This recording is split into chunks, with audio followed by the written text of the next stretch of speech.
আসসালামু আলাইকুম এভরিওয়ান, তোমাদের সবাইকে স্বাগতম জানাচ্ছি আমাদের রাসায়নিক পরিবর্তনের ওয়ান শট এমসিকিউ ক্লাসে। ওয়ান শট এমসিকিউ ক্লাসে আমরা এক ক্লাসে সমস্ত এমসিকিউ গুলা দেখবো, সব টাইপের এমসিকিউ গুলা দেখবো এবং আমি আশা করছি এই এমসিকিউ ক্লাসে আমি তোমাকে যে এমসিকিউ গুলা দেখাবো এর ভিতর থেকেই তুমি পরীক্ষাতে একদম হুবহুব কমন পাবা। কারণ কি? কারণ হচ্ছে এই যে এমসিকিউ গুলো আমি তোমাকে দিচ্ছি এগুলা বোর্ডের এমসিকিউ অ্যানালাইসিস করে তারপরে দেয়া, পাশাপাশি এই এমসিকিউ গুলাই তোমার হচ্ছে মেইন বইয়ের এমসিকিউ। সো মেইন বই প্লাস বোর্ড দুইটার কম্বাইন যে এমসিকিউ, সেই এমসিকিউ গুলা তোমাকে এই একটা ক্লাসে সলভ করাই দিব, টোটাল এই ক্লাসে। কিন্তু আমি একটু আপসেট তোমাদের উপর, কারণ তোমরা আমার এই ক্লাসগুলা করো কিন্তু ক্লাসগুলা তোমাদের ফ্রেন্ড সার্কেলে শেয়ার করো না বলে আমাদের টোটাল ওভারঅল ক্লাসের যেই জার্নি, সেই জার্নিতে দেখা যাচ্ছে যে আমি যতটা এক্সপেক্ট করি যত স্টুডেন্ট করবে তত স্টুডেন্ট করে না। তোমরা জেনে খুশি হবে আমরা কিন্তু তিনটা ফরম্যাটে ক্লাস দিচ্ছি। একটা হচ্ছে এমসিকিউ সলভ ক্লাস দিচ্ছি, একটা হচ্ছে সিকিউ সলভ ক্লাস দিচ্ছি, আরেকটা কি করতেছি, আরেকটা হচ্ছে শর্ট বেসিক ক্লাস দিচ্ছি। কেমিস্ট্রি ফাইনাল শর্টে আমরা শর্ট বেসিক ক্লাস দিচ্ছি, যাতে সিকিউ এবং এমসিকিউর উপর যেই এরিয়াগুলোতে তোমার সমস্যা ওই এরিয়াগুলো একদম ক্লিয়ার হয়ে যায়। সো এই ওয়ান শট টাইপের ক্লাসগুলা তোমাকে অনেক বেশি হেল্প করবে প্রিপারেশন নেওয়ার জন্য। সো তোমরা যারা করতেছো তোমরা কেন যে শেয়ার করো না? শেয়ার না করলে আমার মোটিভেশন কি থাকবে বলো? মোটিভেশন ওই লেভেলে থাকবে না। সো ওই লেভেলে থাকার জন্য তোমাদের পর্যাপ্ত পরিমাণ শেয়ার করাটা জরুরি। সো শেয়ার করো, ক্লাসগুলা করো, ইনশাল্লাহ চেষ্টা করব আমরা একসাথে কেমিস্ট্রি জার্নিটা, ফিজিক্সের জার্নিটা, ম্যাথের জার্নিটা অনেক বেশি ইজি করে ফেলতে। সো চলো দেরি না করে আমরা আজকে ক্লাসটা শুরু করি। আমার সাথে সাথে খাতা কলম নিয়ে বসবা এবং মেইন বই নিয়ে বসবা। মেইন বই প্লাস খাতা কলম এইটা নিয়ে বসে আমার সাথে সাথে প্রত্যেকটা জিনিসের ব্যাখ্যা বুঝে প্র্যাকটিস করবা। এই একটা ক্লাস করলেই তোমার আর বাদবে না। ওকে, চলো আমরা শুরু করি। প্রথমে আসো, প্রথম প্রশ্ন আমাকে বলছে যে আন্তর্জাতিকভাবে রসায়নবিদ দ্বারা স্বীকৃত সবুজ রসায়নের মূল নীতি কয়টি? সবুজ রসায়নের মূল নীতি কয়টি এটা আমাকে জিজ্ঞেস করছে। সো আমাদের এটা মাথায় রাখতে হবে যে আমাদের সবুজ রসায়নের মূল নীতি 12টি। এটা একদম ঠাড়া মুখস্থ করবা যে সবুজ রসায়ন যেটা আছে এর মূল নীতি হচ্ছে আমাদের 12টি। সবুজ রসায়নের মূল নীতি কয়টি? 12টি। এখন সবুজ রসায়নের মূল নীতির মূল ভিত্তিটা কি সেটা আমরা একটু বোঝার চেষ্টা করব। ধরো তোমার কাছে এ প্লাস বি বিক্রিয়া করে তোমাকে সি প্লাস ডি তৈরি করলো। এবার আমাকে চিন্তা করো, এই জায়গায় এই যে দুইটা বিক্রিয়ক নিছি না, এই বিক্রিয়ক দিয়ে আমি আমার কাঙ্ক্ষিত উৎপাদ তো তৈরি করছি, তাই না? কাঙ্ক্ষিত উৎপাদ তৈরি করছি। সেখানে খেয়াল করো দুইটা উৎপাদ তৈরি হয়েছে। একটা হচ্ছে আমার যেই উৎপাদ প্রয়োজন আর একটা যেই উৎপাদ আমার অপ্রয়োজন যেটা তাকে আমাদের বলে হচ্ছে বজ্র। তাকে আমাদের কি বলে? বজ্র। এবার ভালো করে খেয়াল করলে বুঝবো যেখানে আমরা যেই দুইটা বিক্রিয়ক ব্যবহার করছি এই বিক্রিয়কগুলা পরিবেশের জন্য ক্ষতিকর হতে পারে, পরিবেশের জন্য তোমার ভালোও হতে পারে। তো আমাদের সবসময় এই সবুজ রসায়ন বা গ্রিন কেমিস্ট্রির মূল নীতি হিসেবে মনে রাখতে হবে যে যে সমস্ত বিক্রিয়ক আমরা ব্যবহার করব এই বিক্রিয়কগুলা হইতে হবে পরিবেশের জন্য ভালো, পরিবেশের জন্য ক্ষতিকর কোনো বিক্রিয়ক ব্যবহার করা যাবে না। এবার উৎপাদের পরিমাণ হইতে হবে, কাঙ্ক্ষিত উৎপাদের পরিমাণ হইতে হবে সর্বোচ্চ আর বজ্রের পরিমাণ হইতে হবে সর্বনিম্ন। বজ্রের ভিতরে পরিবেশের জন্য ক্ষতিকর এমন কোনো পদার্থ উৎপন্ন করা যাবে না। পরিবেশের জন্য ক্ষতিকর এমন পদার্থ যদি উৎপন্ন হয় সেটার পরিমাণ কমিয়ে আনতে হবে। তাহলে আমরা কি বুঝলাম? আমাদের এখানে যে সমস্ত বিক্রিয়ক আছে বিক্রিয়কের পরিমাণ হইতে হবে পরিমিত এবং বিক্রিয়কগুলা ক্ষতিকর কোনো বিক্রিয়ক ব্যবহার করা যাবে না। উৎপাদ যেগুলো তৈরি হবে তার ভিতর কাঙ্ক্ষিত উৎপাদের পরিমাণ হইতে হবে সর্বোচ্চ, বজ্র হইতে হবে কম, এবং যে সমস্ত উৎপাদ তৈরি হবে তারা পরিবেশের জন্য ক্ষতিকর উৎপাদ তৈরি হতে পারবে না। এবং আমরা এই বিক্রিয়াটি করার জন্য যেই প্রসেস বা মেকানিজম ফলো করব সেই প্রসেস হইতে হবে পরিবেশ বান্ধব। পরিবেশের জন্য কোনো ক্ষতিকর প্রসেসে এই কাজটা করা যাবে না। তারপরে এই জায়গাতে আমরা যে সমস্ত বিক্রিয়ক ব্যবহার করব এগুলো আমাদের যে সমস্ত লেবার বা হচ্ছে যে সমস্ত কর্মী যারা এই বিক্রিয়া করবে তাদের শরীরের জন্য কোনো ক্ষতিকর যেন না হয় সেই ধরনের বিক্রিয়ক ব্যবহার করতে হবে। ঠিক আছে? সো এই যে বেসিক আমি নীতিটা বললাম এই নীতির উপর ভিত্তি করে তোমার সবুজ রসায়নের 12টা কথা লেখা থাকে। তুমি যদি এই যে বেসিক কথা আমি যেটা তোমাকে বুঝালাম এটা তুমি একবার বুঝে যাও, দেখবা ওই 12টা কথাই তোমার মুখস্থ করা লাগছে না, এমনি তুমি আইডেন্টিফাই করতে পারতেছো যে এই 12টা কথাই এই জায়গার ইম্পর্টেন্ট। তাছাড়া তুমি যেটা করবা একবার রিডিং দিবা, একবার রিডিং দিলে তোমার জন্য আইডেন্টিফাই করা ইজি হবে। কেন দেখো আমরা পরের কোশ্চেন দেখলে বুঝতে পারবো। বলছে গ্রিন কেমিস্ট্রির 12টি নীতির মধ্যে কোনটি সঠিক নয়, মানে কোনটি ওই 12টি নীতির মধ্যে আমাদের নীতি না।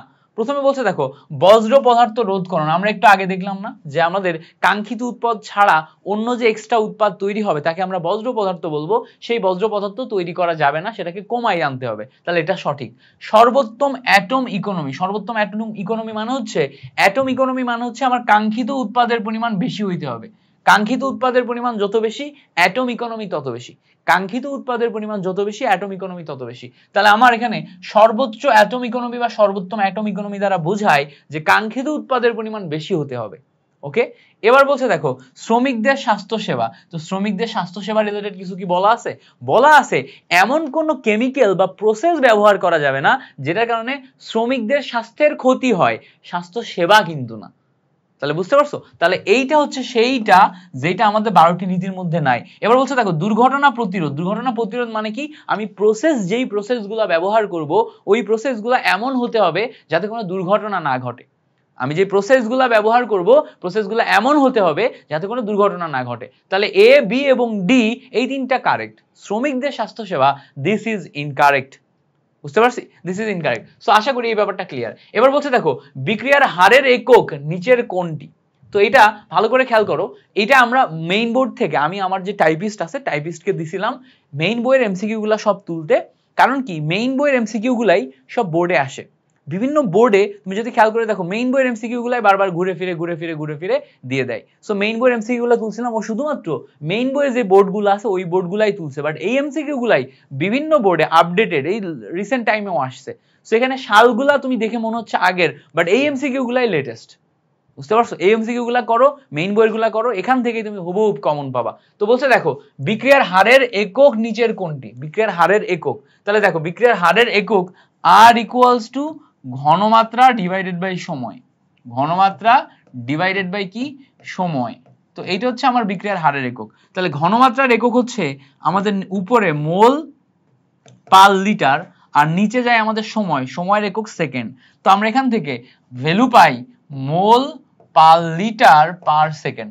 এই যে মোল পার লিটার পার সেকেন্ড এটাই হচ্ছে আমাদের বিক্রিয়ার হারের একক। তাহলে বিক্রিয়ার হারের একক এখানে ভালো করে খেয়াল করলে দেখবো সি নাম্বারটা আমাদের কারেক্ট আনসার আসে মোল পার লিটার পার সেকেন্ড, বুঝতে পারছো, mole per litre per second. So আমরা এটা মাথায় রাখবো যে বিক্রিয়ার হার হচ্ছে ঘনমাত্রা ডিভাইডেড বাই সময়, আর ইকুয়ালস টু আমাদের এক্স ডিভাইডেড বাই টি আসে বা সি ডিভাইডেড বাই টি আসে। এটা আমি তোমার হচ্ছে যে বিক্রিয়ার হার সম্পর্কিত ক্লাসে শেখাইছি। আমাদের টপ 50 বলে একটা কোর্স আছে তোমাদের ব্যাচের জন্য, যেটা হচ্ছে HSC MCQ plus admission course, অর্থাৎ এইচএসসি এবং অ্যাডমিশনের জন্য এমসিকিউ এর যে বেসমেন্ট, ভার্সিটি কয় স্ট্যান্ডার্ড এমসিকিউ যে বেসমেন্ট ওইটা হেল্প করবে। সো ওই কোর্সে আমি একটা ক্লাসে বিক্রিয়ার হার শেখাইছি, সেখানে শেখাইছি। তোমরা ওই কোর্স সম্পর্কে জানতে চাইলে আমাদের ওয়েবসাইটে যাবা, ওয়েবসাইটে গেলেই তুমি ওই কোর্স সম্পর্কে বিস্তারিত পেয়ে যাবা। ওকে, সো চলো আমরা পরে আসি। পরে বলছে দেখো বিক্রিয়ার বেগ হ্রাসের জন্য কোনটি সঠিক, বেগ হ্রাস। এবার মাথায় রাখবো বিক্রিয়ার বেগ বৃদ্ধি বা হ্রাস এই দুইটার সাথে আমাদের ম্যাক্সিমাম ক্ষেত্রে সক্রিয়ণ শক্তির সম্পর্কটাই জিজ্ঞেস করে পরীক্ষায়। অন্যান্য আরো অনেক ফ্যাক্টর আছে যাদের সাথে সম্পর্কিত, বাট সক্রিয়ণ শক্তির সাথেই এটা জিজ্ঞেস করে। তো সক্রিয়ণ শক্তি এইটাকে আমরা ই দিয়ে প্রকাশ করি, ই দিয়ে প্রকাশ করি, আর বিক্রিয়ার বেগ বা বিক্রিয়ার হারকে আর দিয়ে প্রকাশ করি। So R is inversely proportional to E. এটার মানে কি, কোন একটি বিক্রিয়ার হার তোমার সক্রিয়ণ শক্তির সাথে ব্যস্তানুপাতিক সম্পর্ক। সক্রিয়ণ শক্তি মানে শক্তি বাধা, যেই শক্তি বাধা অতিক্রম করে একটা বিক্রিয়ককে বিক্রিয়া করতে হয়। তো ধরো তুমি এই জায়গাতে একটা পাহাড় চিন্তা করো, একটা পাহাড় চিন্তা করো যে এইটা একটা পাহাড়, এই পাহাড়টা হচ্ছে বাধা। এখন তোমাকে যদি বিক্রিয়া করতে হয়, এটা তুমি বিক্রিয়ক, তোমাকে যদি বিক্রিয়া করতে হয় তাহলে এই পাহাড়টাকে অতিক্রম করে এই সাইডে এসে তারপরে বিক্রিয়া করতে হবে, তারপরে বিক্রিয়া করতে হবে। এখন এই শক্তি বাধা যদি তোমাকে অতিক্রম করতে হয় তাহলে শক্তি বাধা যত বেশি হবে তোমার বিক্রিয়া হার, বিক্রিয়া করার রেট তত কমে যাবে না, কারণ কি তোমার উঠতে কষ্ট হবে, তাই তো? তাহলে ব্যস্তানুপাতিক সম্পর্ক মানে কি, আমার শক্তি বাধা যত বেশি, মানে সক্রিয়ণ শক্তি যত বেশি বিক্রিয়ার হার তত কম, আর সক্রিয়ণ শক্তি যত কম বিক্রিয়ার হার তত বেশি। তাহলে এখানে আমাদের বেগ হ্রাস মানে সক্রিয়ণ শক্তি কি হবে, বেশি। তাহলে এখানে আমাদের সক্রিয়ণ শক্তি যদি বৃদ্ধি পায় তাহলে সেই ক্ষেত্রে বেগ আমার হ্রাস পাবে। কোন একটি বিক্রিয়ার বেগ হ্রাস পাওয়া মানে হচ্ছে সক্রিয়ণ শক্তি বেশি। কোন একটি বিক্রিয়ার বেগ হ্রাস পাওয়া মানে কি সক্রিয়ণ শক্তি বেশি। বুঝতে পারছো? That's the point. Okay, so এই পয়েন্টটা আমাদের ক্লিয়ার হইতে হবে। এই পয়েন্টটা ক্লিয়ার হয়ে গেছে। আচ্ছা ওকে, পরে আসো। পরে বলছে কোনটি সাম্য অবস্থার বৈশিষ্ট্য নয়? কোনটি সাম্য অবস্থার বৈশিষ্ট্য নয়? চিন্তা করো তো, কোনটি সাম্য অবস্থার বৈশিষ্ট্য নয়? তো সাম্য অবস্থার কয়েকটা বৈশিষ্ট্য আছে। যেমন কোন একটি বিক্রিয়া যখন সাম্য অবস্থায় থাকে, ধরো a প্লাস বি বিক্রিয়া করে আমার সি প্লাস ডি তৈরি করছে, এই বিক্রিয়াটি সাম্য অবস্থায় আছে। তো বিক্রিয়াটি যদি সাম্য অবস্থায় থাকে তাহলে সম্মুখমুখী বিক্রিয়ার যে হার রেট অফ ফরওয়ার্ড রিঅ্যাকশন এবং পশ্চাৎমুখী বিক্রিয়ার যে হার রেট অফ ব্যাকওয়ার্ড রিঅ্যাকশন, এই দুইটা সমান হয়। অর্থাৎ আর এফ আর আর বি সমান হয়। অর্থাৎ যেই পরিমাণ বিক্রিয়ক আমার উৎপাদে পরিণত হইতেছে ওই পরিমাণ উৎপাদ আবার বিক্রিয়কে ফিরে আসছে। যেই পরিমাণ বিক্রিয়ক আমার উৎপাদে পরিণত হইতেছে ওই পরিমাণ বিক্রিয়ক আবার ফিরে আসছে। ফলে এই জায়গায় সাম্যের যে অবস্থান সেটা স্থায়ী হয়। ফলে সাম্যের স্থায়িত্ব এটা একটা কারেক্ট জিনিস। সাম্যের স্থায়িত্ব এটা একটা কারেক্ট জিনিস। এবার এদিক থেকে যেমন এদিকে আসতে পারে, এদিক থেকে এদিকেও যাইতে পারে। ফলে উভয় দিকে সুগম্যতা এটা একটা কারেক্ট জিনিস। মানে আমার এই বিক্রিয়াটা দুই দিকেই যাইতে পারবে, বাম থেকে ডানে যাইতে পারবে, ডান থেকে বামেও আসতে পারবে। বুঝতে পারছো? সো দেখো সাম্যের স্থায়িত্ব মানে কি, সাম্য এখন স্থায়ী অবস্থানে আছে, মানে ভারসাম্য অবস্থায় আছে।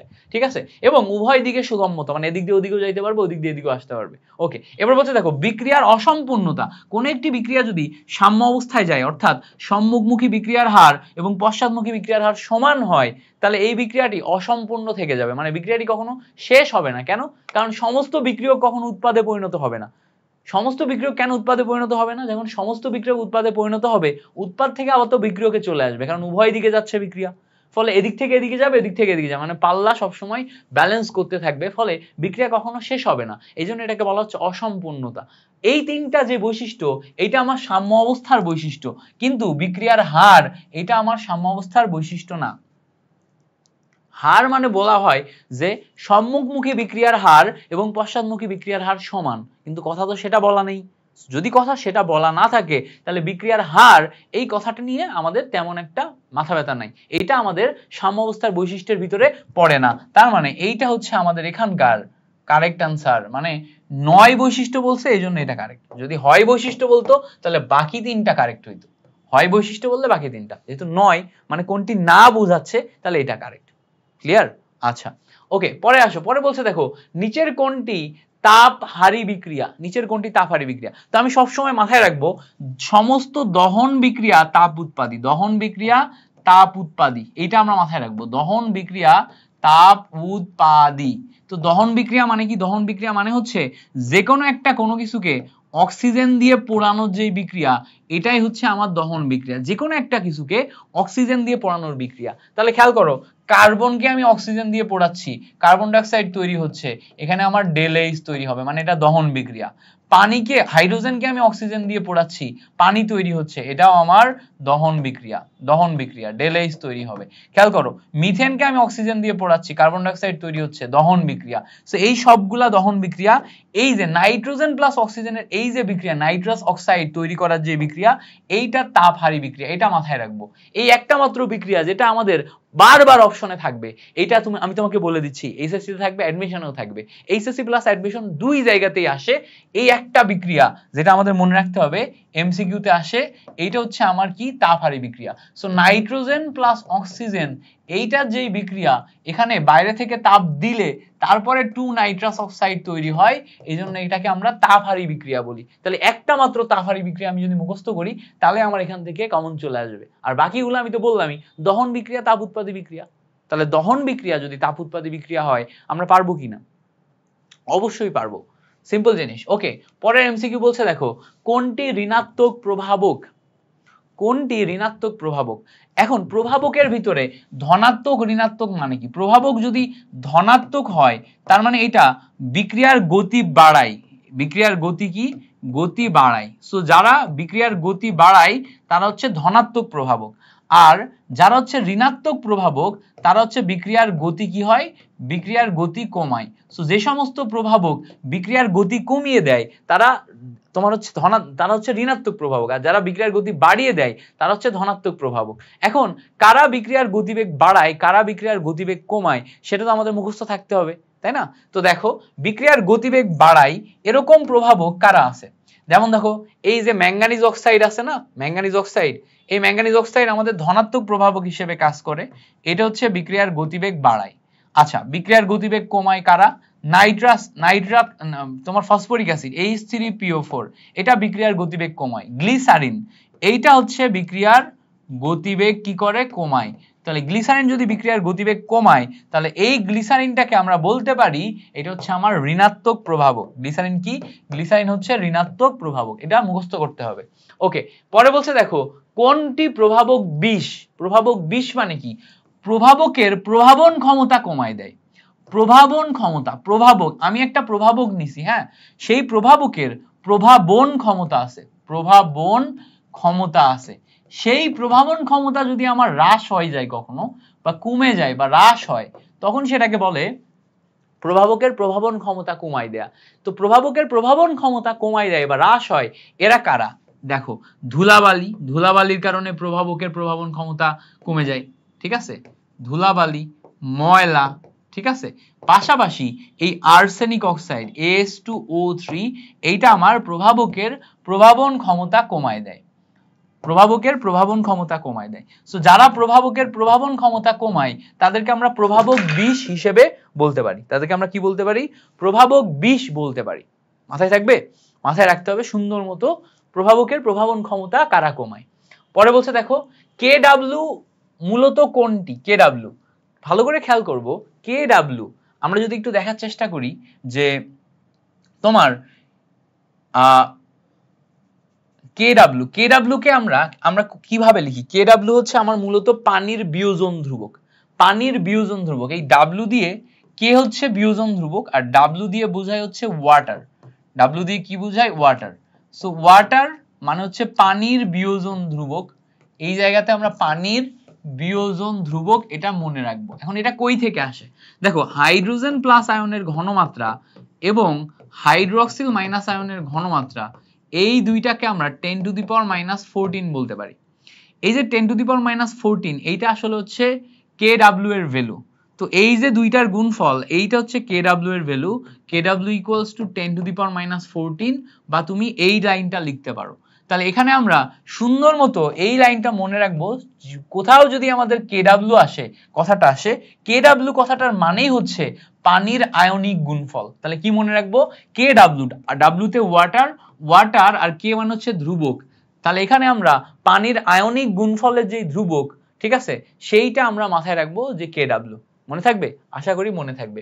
পরে বলছে দেখো স্পর্শ পদ্ধতিতে সালফিউরিক অ্যাসিড উৎপাদনে কোন প্রভাবক ব্যবহার করা হয়? এইটা হচ্ছে স্পর্শ পদ্ধতিতে সালফিউরিক অ্যাসিড উৎপাদনে আমরা এই যে ভ্যানাডিয়াম পেন্টঅক্সাইড এটা ব্যবহার করি। কিভাবে করি দেখো, প্রথমে আমরা সালফার ডাইঅক্সাইডের সাথে অক্সিজেনের বিক্রিয়া করাই, করে আমরা সালফার ট্রাইঅক্সাইড পাই। পরবর্তী স্টেজে সালফার ট্রাইঅক্সাইড প্লাস পানি, এইটা যখন বিক্রিয়া করায় তখন এখান থেকে আমাদের সালফিউরিক অ্যাসিড তৈরি হয় H2SO4। এই প্রক্রিয়াকে আমরা বলি হচ্ছে স্পর্শ পদ্ধতিতে সালফিউরিক অ্যাসিড তৈরি। তো এখানে আমাদের প্লাটিনাম এবং ভ্যানাডিয়াম পেন্টঅক্সাইড এগুলা তৈরি হয়। এখানে আমাদের কি তৈরি হয়?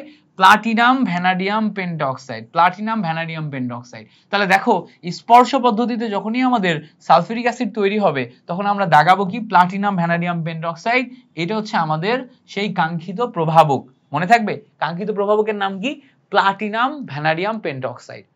ওকে, আচ্ছা পরে আসো। পরে বলছে দেখো এইটা একটা বিক্রিয়া দিছে যে A2 প্লাস 3B2 বিক্রিয়া করে 2AB3 উৎপন্ন করে। এই বিক্রিয়ায় KP-KC এর সম্পর্ক বের করো। তা আমি তোমাদের বেসিক ক্লাসে শেখাইছি যে KP ইকুয়ালস টু আমরা জানি KC into R to the power del n, এইটা হচ্ছে আমাদের সম্পর্ক। এবার আমরা এখানে KP নিলাম, নেয়ার পরে এই জায়গাতে আমরা KC নিলাম। এবার এই R to the power del n, এইটাই আমাদের মেইন ঝামেলা। del n এর ভ্যালু কি হবে? del n মানে হচ্ছে তোমার উৎপাদের মোট মোল সংখ্যা মাইনাস বিক্রিয়কের মোট মোল সংখ্যা। এখানে আমাদের উৎপাদের মোট মোল সংখ্যা দেখো 2 নিলাম, মাইনাস বিক্রিয়কের মোট মোল সংখ্যা দেখো এখানে আছে 1, এখানে আছে 3, তাহলে 1 প্লাস 3, তাহলে উৎপাদ মাইনাস বিক্রিয়ক এটা আসবে। তাহলে এখান থেকে আমি দেখো আমি যদি ক্যালকুলেশন করি KP equals to KC into R to the power, এখানে দেখো 2 - 4, এটা পাচ্ছি না। তাহলে ক্যালকুলেশন করলে KP equals to KC to the R to the power minus two, এটা পাওয়া যায় R to the power minus two. তাহলে KP equals to KC into R to the power minus two, এটা দেখো অপশন বি তে দেয়া আছে, so B is the correct answer. Option B তে দেয়া আছে B is the correct answer. বুঝতে পারছো? তাহলে যদি আমার কখনো বলে a2 প্লাস 3b2 এই বিক্রিয়াতে কেপি কেসি এর সম্পর্ক বের করো, সম্পর্ক বের করতে বললে আমরা বেসিক ইকুয়েশন লিখবো এবং ডেল এন এর ভ্যালু বসাবো। ডেল এন মানে কি? উৎপাদের মোট মোল সংখ্যা মাইনাস বিক্রিয়কের মোট মোল সংখ্যা। উৎপাদের মানে উৎপাদের টোটাল মোল সংখ্যা থেকে বিক্রিয়কের মোট মোল সংখ্যা আমরা যদি বাদ দিই তাহলে আমরা ডেল এন এর ভ্যালু পাই। ডেল এন এর ভ্যালুটা এখানে ফ্যাক্ট। ওকে, ক্লিয়ার হয়েছে না এই পর্যন্ত? আচ্ছা, পরের এমসিকিউ আসো। পরের এমসিকিউ বলছে যে এবি থেকে বিক্রিয়া করে 3D তৈরি করছে, এই বিক্রিয়াতে কেপি কেসি এর সম্পর্কের সমীকরণ কি? আবারও সেম জিনিস, KP equals to KC into RT তার পাওয়ার ডেল এন। তো আমরা এখানে কেপি লিখলাম, তারপরে কেসি নিলাম, এবার আরটি তার পাওয়ার ডেল এন মানে কি? উৎপাদের মোট মোল সংখ্যা, এখানে কত দেখো তো 3, তাহলে 3 দিলাম, মাইনাস বিক্রিয়ক দেখো 1 1, সো 1 1 মানে 1 প্লাস 1। তাহলে এখানে ক্যালকুলেশন করলে খেয়াল করো, KP equals to KC into RT, টোটালটার পাওয়ার 1 আসে। তাহলে কেপি ইকুয়ালস টু কেসি এর সাথে আরটি গুণ, তো খেয়াল করো তো আমার কেপি ইকুয়ালস টু কেসি এর সাথে আরটি গুণ সি নাম্বার অপশনে উপস্থিত না? সি নাম্বার অপশনে আছে। সো সি নাম্বার অপশন হচ্ছে আমাদের এই টোটাল এমসিকিউটাতে কারেক্ট আনসার। সি নাম্বার হচ্ছে আমাদের কারেক্ট আনসার। ক্লিয়ার হয়েছে? সিম্পল জিনিস, একদম সিম্পল জিনিস, জাস্ট তোমাকে বেসটা দিতে হবে, বেসটা দিয়ে ক্যালকুলেশনটা শিখতে হবে, দ্যাটস ইট, এইটুকুই।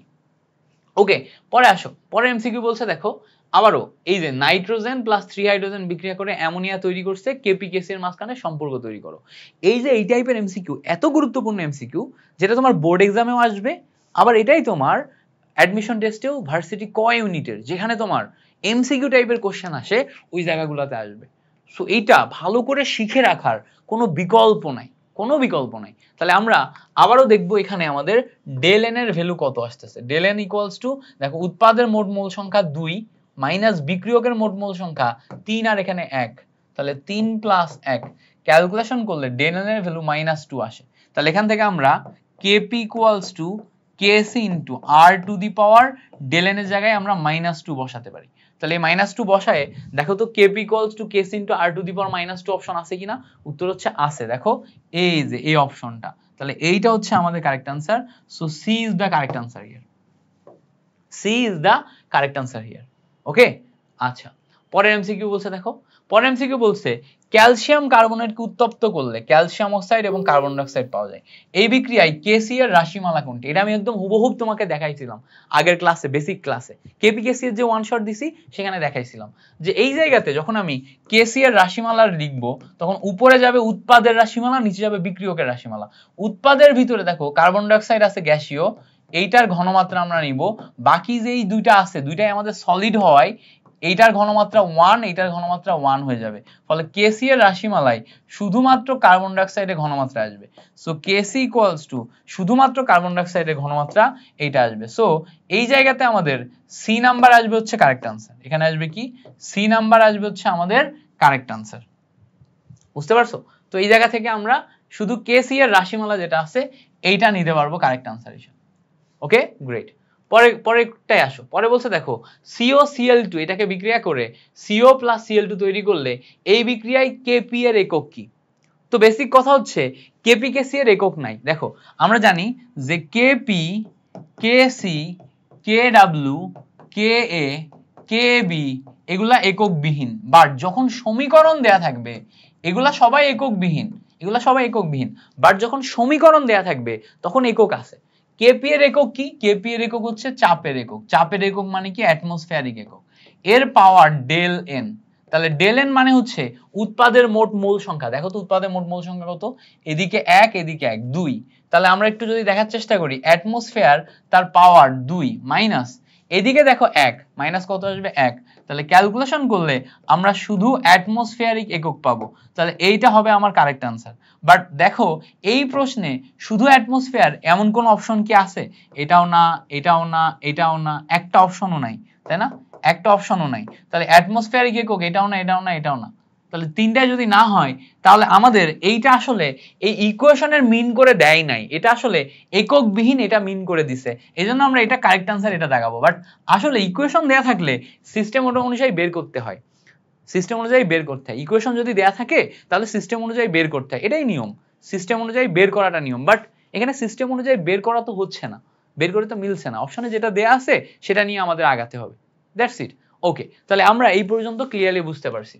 পরে বলছে দেখো আমাদের এখানে একটা ইকুয়েশন দেয়া আছে। ইকুয়েশনটা কি বলছে? নাইট্রোজেন গ্যাস 3 হাইড্রোজেন গ্যাস বিক্রিয়া করে 2 মোল অ্যামোনিয়া তৈরি করছে। নাইট্রোজেন 3 হাইড্রোজেন বিক্রিয়া করে 2 মোল অ্যামোনিয়া তৈরি করছে। এই নাইট্রোজেন 3 হাইড্রোজেন বিক্রিয়া করে 2 মোল অ্যামোনিয়া তৈরি করলো। এই বিক্রিয়ায় সাম্য ধ্রুবক K1 হলে নিম্নোক্ত সমীকরণ মতে বিক্রিয়াটির সাম্য ধ্রুবক K2 এর সাথে সম্পর্ক কি বের করো। তাহলে এবার আমাদের এই ইকুয়েশনের সাথে এই ইকুয়েশনকে মিলাইতে হবে। ভালো করে খেয়াল করলে দেখবা এখানে নাইট্রোজেন আছে, তারপরে দেখো 3 হাইড্রোজেন আছে, 2 নাইট্রোজেন আছে, বাট এই জায়গায় খেয়াল করো তো 1/2 নাইট্রোজেন না, মানে নাইট্রোজেনের সামনে 1/2 গুণ করা। এখানে দেখো 3/2 হাইড্রোজেন, মানে এখানে 1/2 গুণ করা। এখানে দেখো 2 হাইড্রোজেন ছিল, সেই 2 উঠে গেছে, মানে 1/2 দিয়ে গুণ করলে কেটে যাচ্ছে।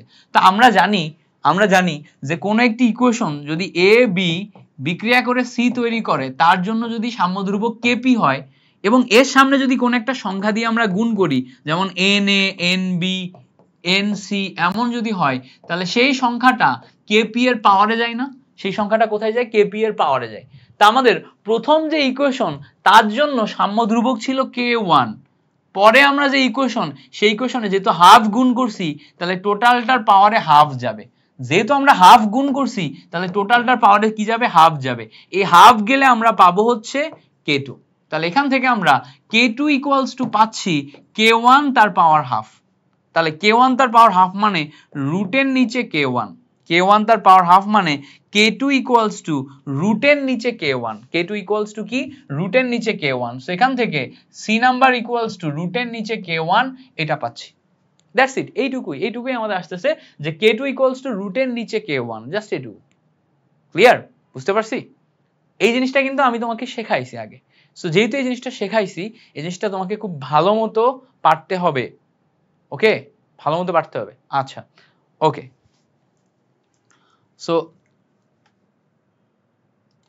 সো আমরা 20 পর্যন্ত আসছি এমসিকিউ, তাই না? 20 পর্যন্ত। তো এই প্রথম 20টা এমসিকিউ কিন্তু প্রত্যেকটাই খুব গুরুত্বপূর্ণ এমসিকিউ ছিল। তো এই 20টা এমসিকিউ তো বুঝতে পারছো, তাই না? একদম A to Z বুঝতে পারছো না? বুঝতে পারার কথা, কোথাও কোনো সমস্যা হওয়ার কথা না। যদি না বুঝতে পারো আরেকবার দেখবা, আর যদি তাও না বুঝতে পারো তাহলে হচ্ছে তুমি কমেন্ট সেকশনে জানাবা, ইনশাআল্লাহ চেষ্টা করব আমি এবং আমার টিম তোমাদের কমেন্টের রিপ্লাই দিয়ে তোমাকে বুঝিয়ে দেওয়ার জন্য। ওকে, সো চলো আমরা পরের এমসিকিউতে যাই। পরের এমসিকিউ বলছে দেখো যে দুইটা সালফার ডাইঅক্সাইড অক্সিজেনের সাথে বিক্রিয়া করে সালফার ট্রাইঅক্সাইড এবং এত কিলো ক্যালোরি তাপ উৎপন্ন করছে। তার মানে এটা একটা তাপ উৎপাদী বিক্রিয়া। এবার বলছে যে এই বিক্রিয়ায় তাপমাত্রা যদি বাড়াও তাহলে কিরূপ পরিবর্তন ঘটবে। তাহলে এই জায়গায় যেহেতু তাপ উৎপাদন হয়েছে তাহলে এটা একটা তাপ উৎপাদী বিক্রিয়া।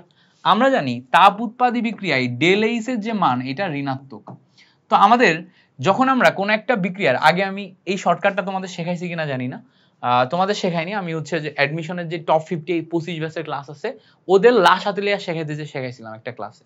তো আবার তোমাদের একটু দেখাই দিই। তো দেখো ডেল এইচ এর এই যে মান, এইটা চিহ্ন নিয়ে কাজ করতে হয়, তারপর আমি তাপমাত্রা বাড়াচ্ছি না কমাচ্ছি সেইটা নিয়ে আমার কাজ করতে হয়। তো বৃদ্ধি বা হ্রাস নিয়ে কাজ করতে হয়, ঠিক আছে, আর বিক্রিয়ার দিক নিয়ে কাজ করতে হয়। সো এই তিনটা নিয়ে আমাদের চিন্তা করতে হয়। তো আমাদের একটু মনে রাখতে হবে যে আমি যদি ডেল এইচ এর মান তোমার তাপ উৎপাদী বিক্রিয়া নেই, তাহলে তাপ উৎপাদী বিক্রিয়ায় ডেল এইচ এর মান ঋণাত্মক। এবার আমি যদি হচ্ছে যে তাপমাত্রা বৃদ্ধি করি, বৃদ্ধি করলে পজিটিভ আর হ্রাস করলে নেগেটিভ, তাহলে দেখো ডেল এইচ এর মান ঋণাত্মক হলো, এর সাথে গুণ হবে তোমার, যেহেতু আমি এখানে তাপমাত্রা বাড়াচ্ছি, বাড়াইলে তোমার চিহ্ন হচ্ছে পজিটিভ, তাহলে নেগেটিভ প্লাস পজিটিভ মিলে আমাদের চিহ্ন আসবে নেগেটিভ। এই নেগেটিভ মানে এটা আমার বিক্রিয়ার দিক প্রকাশ করবে। তাহলে দেখো বিক্রিয়া যদি ফরওয়ার্ড হয় মানে সম্মুখমুখী হয়, তাহলে সম্মুখমুখী বুঝাইতে প্লাস বুঝাবে, আর বিক্রিয়া যদি ব্যাকওয়ার্ড হয় ব্যাকওয়ার্ড বুঝাইতে মাইনাস বুঝাবে। তাহলে এখানে যেহেতু আমাদের দিক মাইনাস আসছে, তার মানে বিক্রিয়াটি ব্যাকওয়ার্ড মানে কি এদিক থেকে এদিকে আসছে, বিক্রিয়াটি এদিক থেকে এদিকে আসছে। তাহলে বিক্রিয়াটি সালফার ট্রাইঅক্সাইড থেকে এদিকে আসা, এই কথাটার মানে কি? সালফার ট্রাইঅক্সাইড থেকে পিছনের দিকে চলে আসার মানে হচ্ছে তোমার সালফার ট্রাইঅক্সাইডের উৎপাদন আস্তে আস্তে কমতেছে। তাহলে এখানে আমরা বলতে পারি যে সালফার ট্রাইঅক্সাইডের যে উৎপাদন এটা হ্রাস পাচ্ছে, তার মানে এ নাম্বার হচ্ছে আমাদের কারেক্ট আনসার। এবার এটাকে নরমালিও চিন্তা করলে ব্যাখ্যা করা যায়। নরমালি চিন্তা করলে ব্যাখ্যা করা যায় মানে কি? আমাদের এখানে চিন্তা করো যে এটা একটা তাপ উৎপাদী বিক্রিয়া, তাপ উৎপাদী বিক্রিয়ায় একা একাই তাপ উৎপন্ন হয়, বাইরে থেকে তাপ দেওয়া লাগে না। তাহলে সেখানে যদি আমি তাপমাত্রা বাড়াই, মানে কি বাইরে থেকে তাপ দিই, তার মানে এই বিক্রিয়ার বিরুদ্ধচারণ করা হবে না। বিক্রিয়া যদি বিরুদ্ধচারণ করা হয় তাহলে বিক্রিয়াটি রিভার্স ঘটবে। তাহলে বিক্রিয়া যেহেতু বিরুদ্ধচারণ করছি, তাহলে বিক্রিয়াটি রিভার্স ঘটে এদিকে যাবে। বুঝতে পারছো? এদিকে যাবে। তো এই হচ্ছে আমাদের কাহিনী। তাহলে যেহেতু এটা তাপ উৎপাদী বিক্রিয়া, একা একাই তাপ উৎপাদন করে, তাহলে রিভার্স ঘটবে, এদিকে গেলে সালফার ট্রাইঅক্সাইড আস্তে আস্তে কমবে। তাহলে এটা হচ্ছে আমাদের নরমাল বোঝা। বাট আমরা চিহ্নর মাধ্যমেও করতে পারি। চিহ্নর মাধ্যমে কি? তাপ উৎপাদী বিক্রিয়ায় ডেল এইচ এর মান নেগেটিভ, এবং যেহেতু আমি তাপমাত্রা বাড়াচ্ছি এই জন্য পজিটিভ, নেগেটিভ পজিটিভ মিলে আমার চিহ্ন আসছে নেগেটিভ মানে হচ্ছে বিক্রিয়ার যে দিক হচ্ছে আমার পশ্চাৎমুখী। নেগেটিভ পজিটিভ মানে হচ্ছে বিক্রিয়ার যে দিক হচ্ছে আমাদের পশ্চাৎমুখী। বুঝতে পারছো? পশ্চাৎমুখী, এইটা হচ্ছে আমাদের প্রকাশ করে।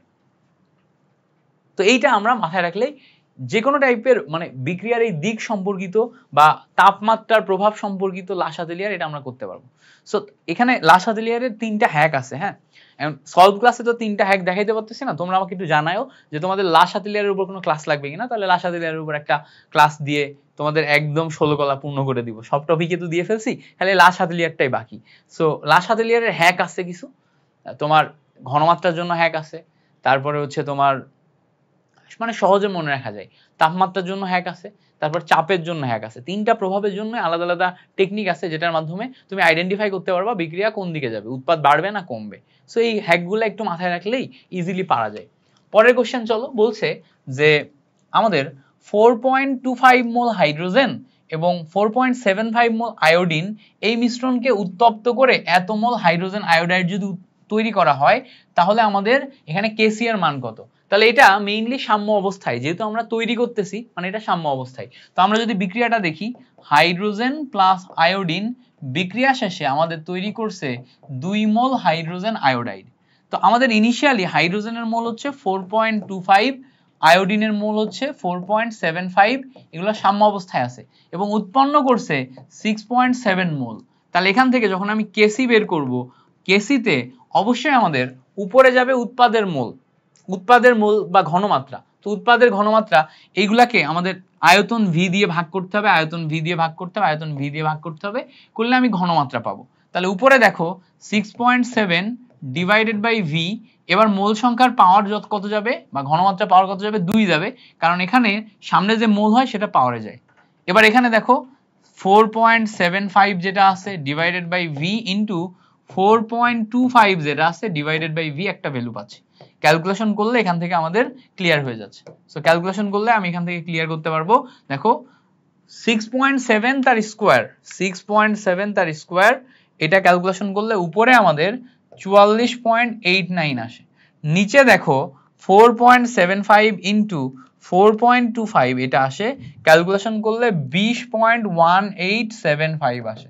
সো উপরে আমাদের 44.89 ডিভাইডেড বাই নিচে আমাদের 20.1875, ক্যালকুলেশন করলে এখান থেকে 2.22 আসে। এই 2.22 দেখো অপশন এ তে দেয়া আছে। সো এ ইজ দ্য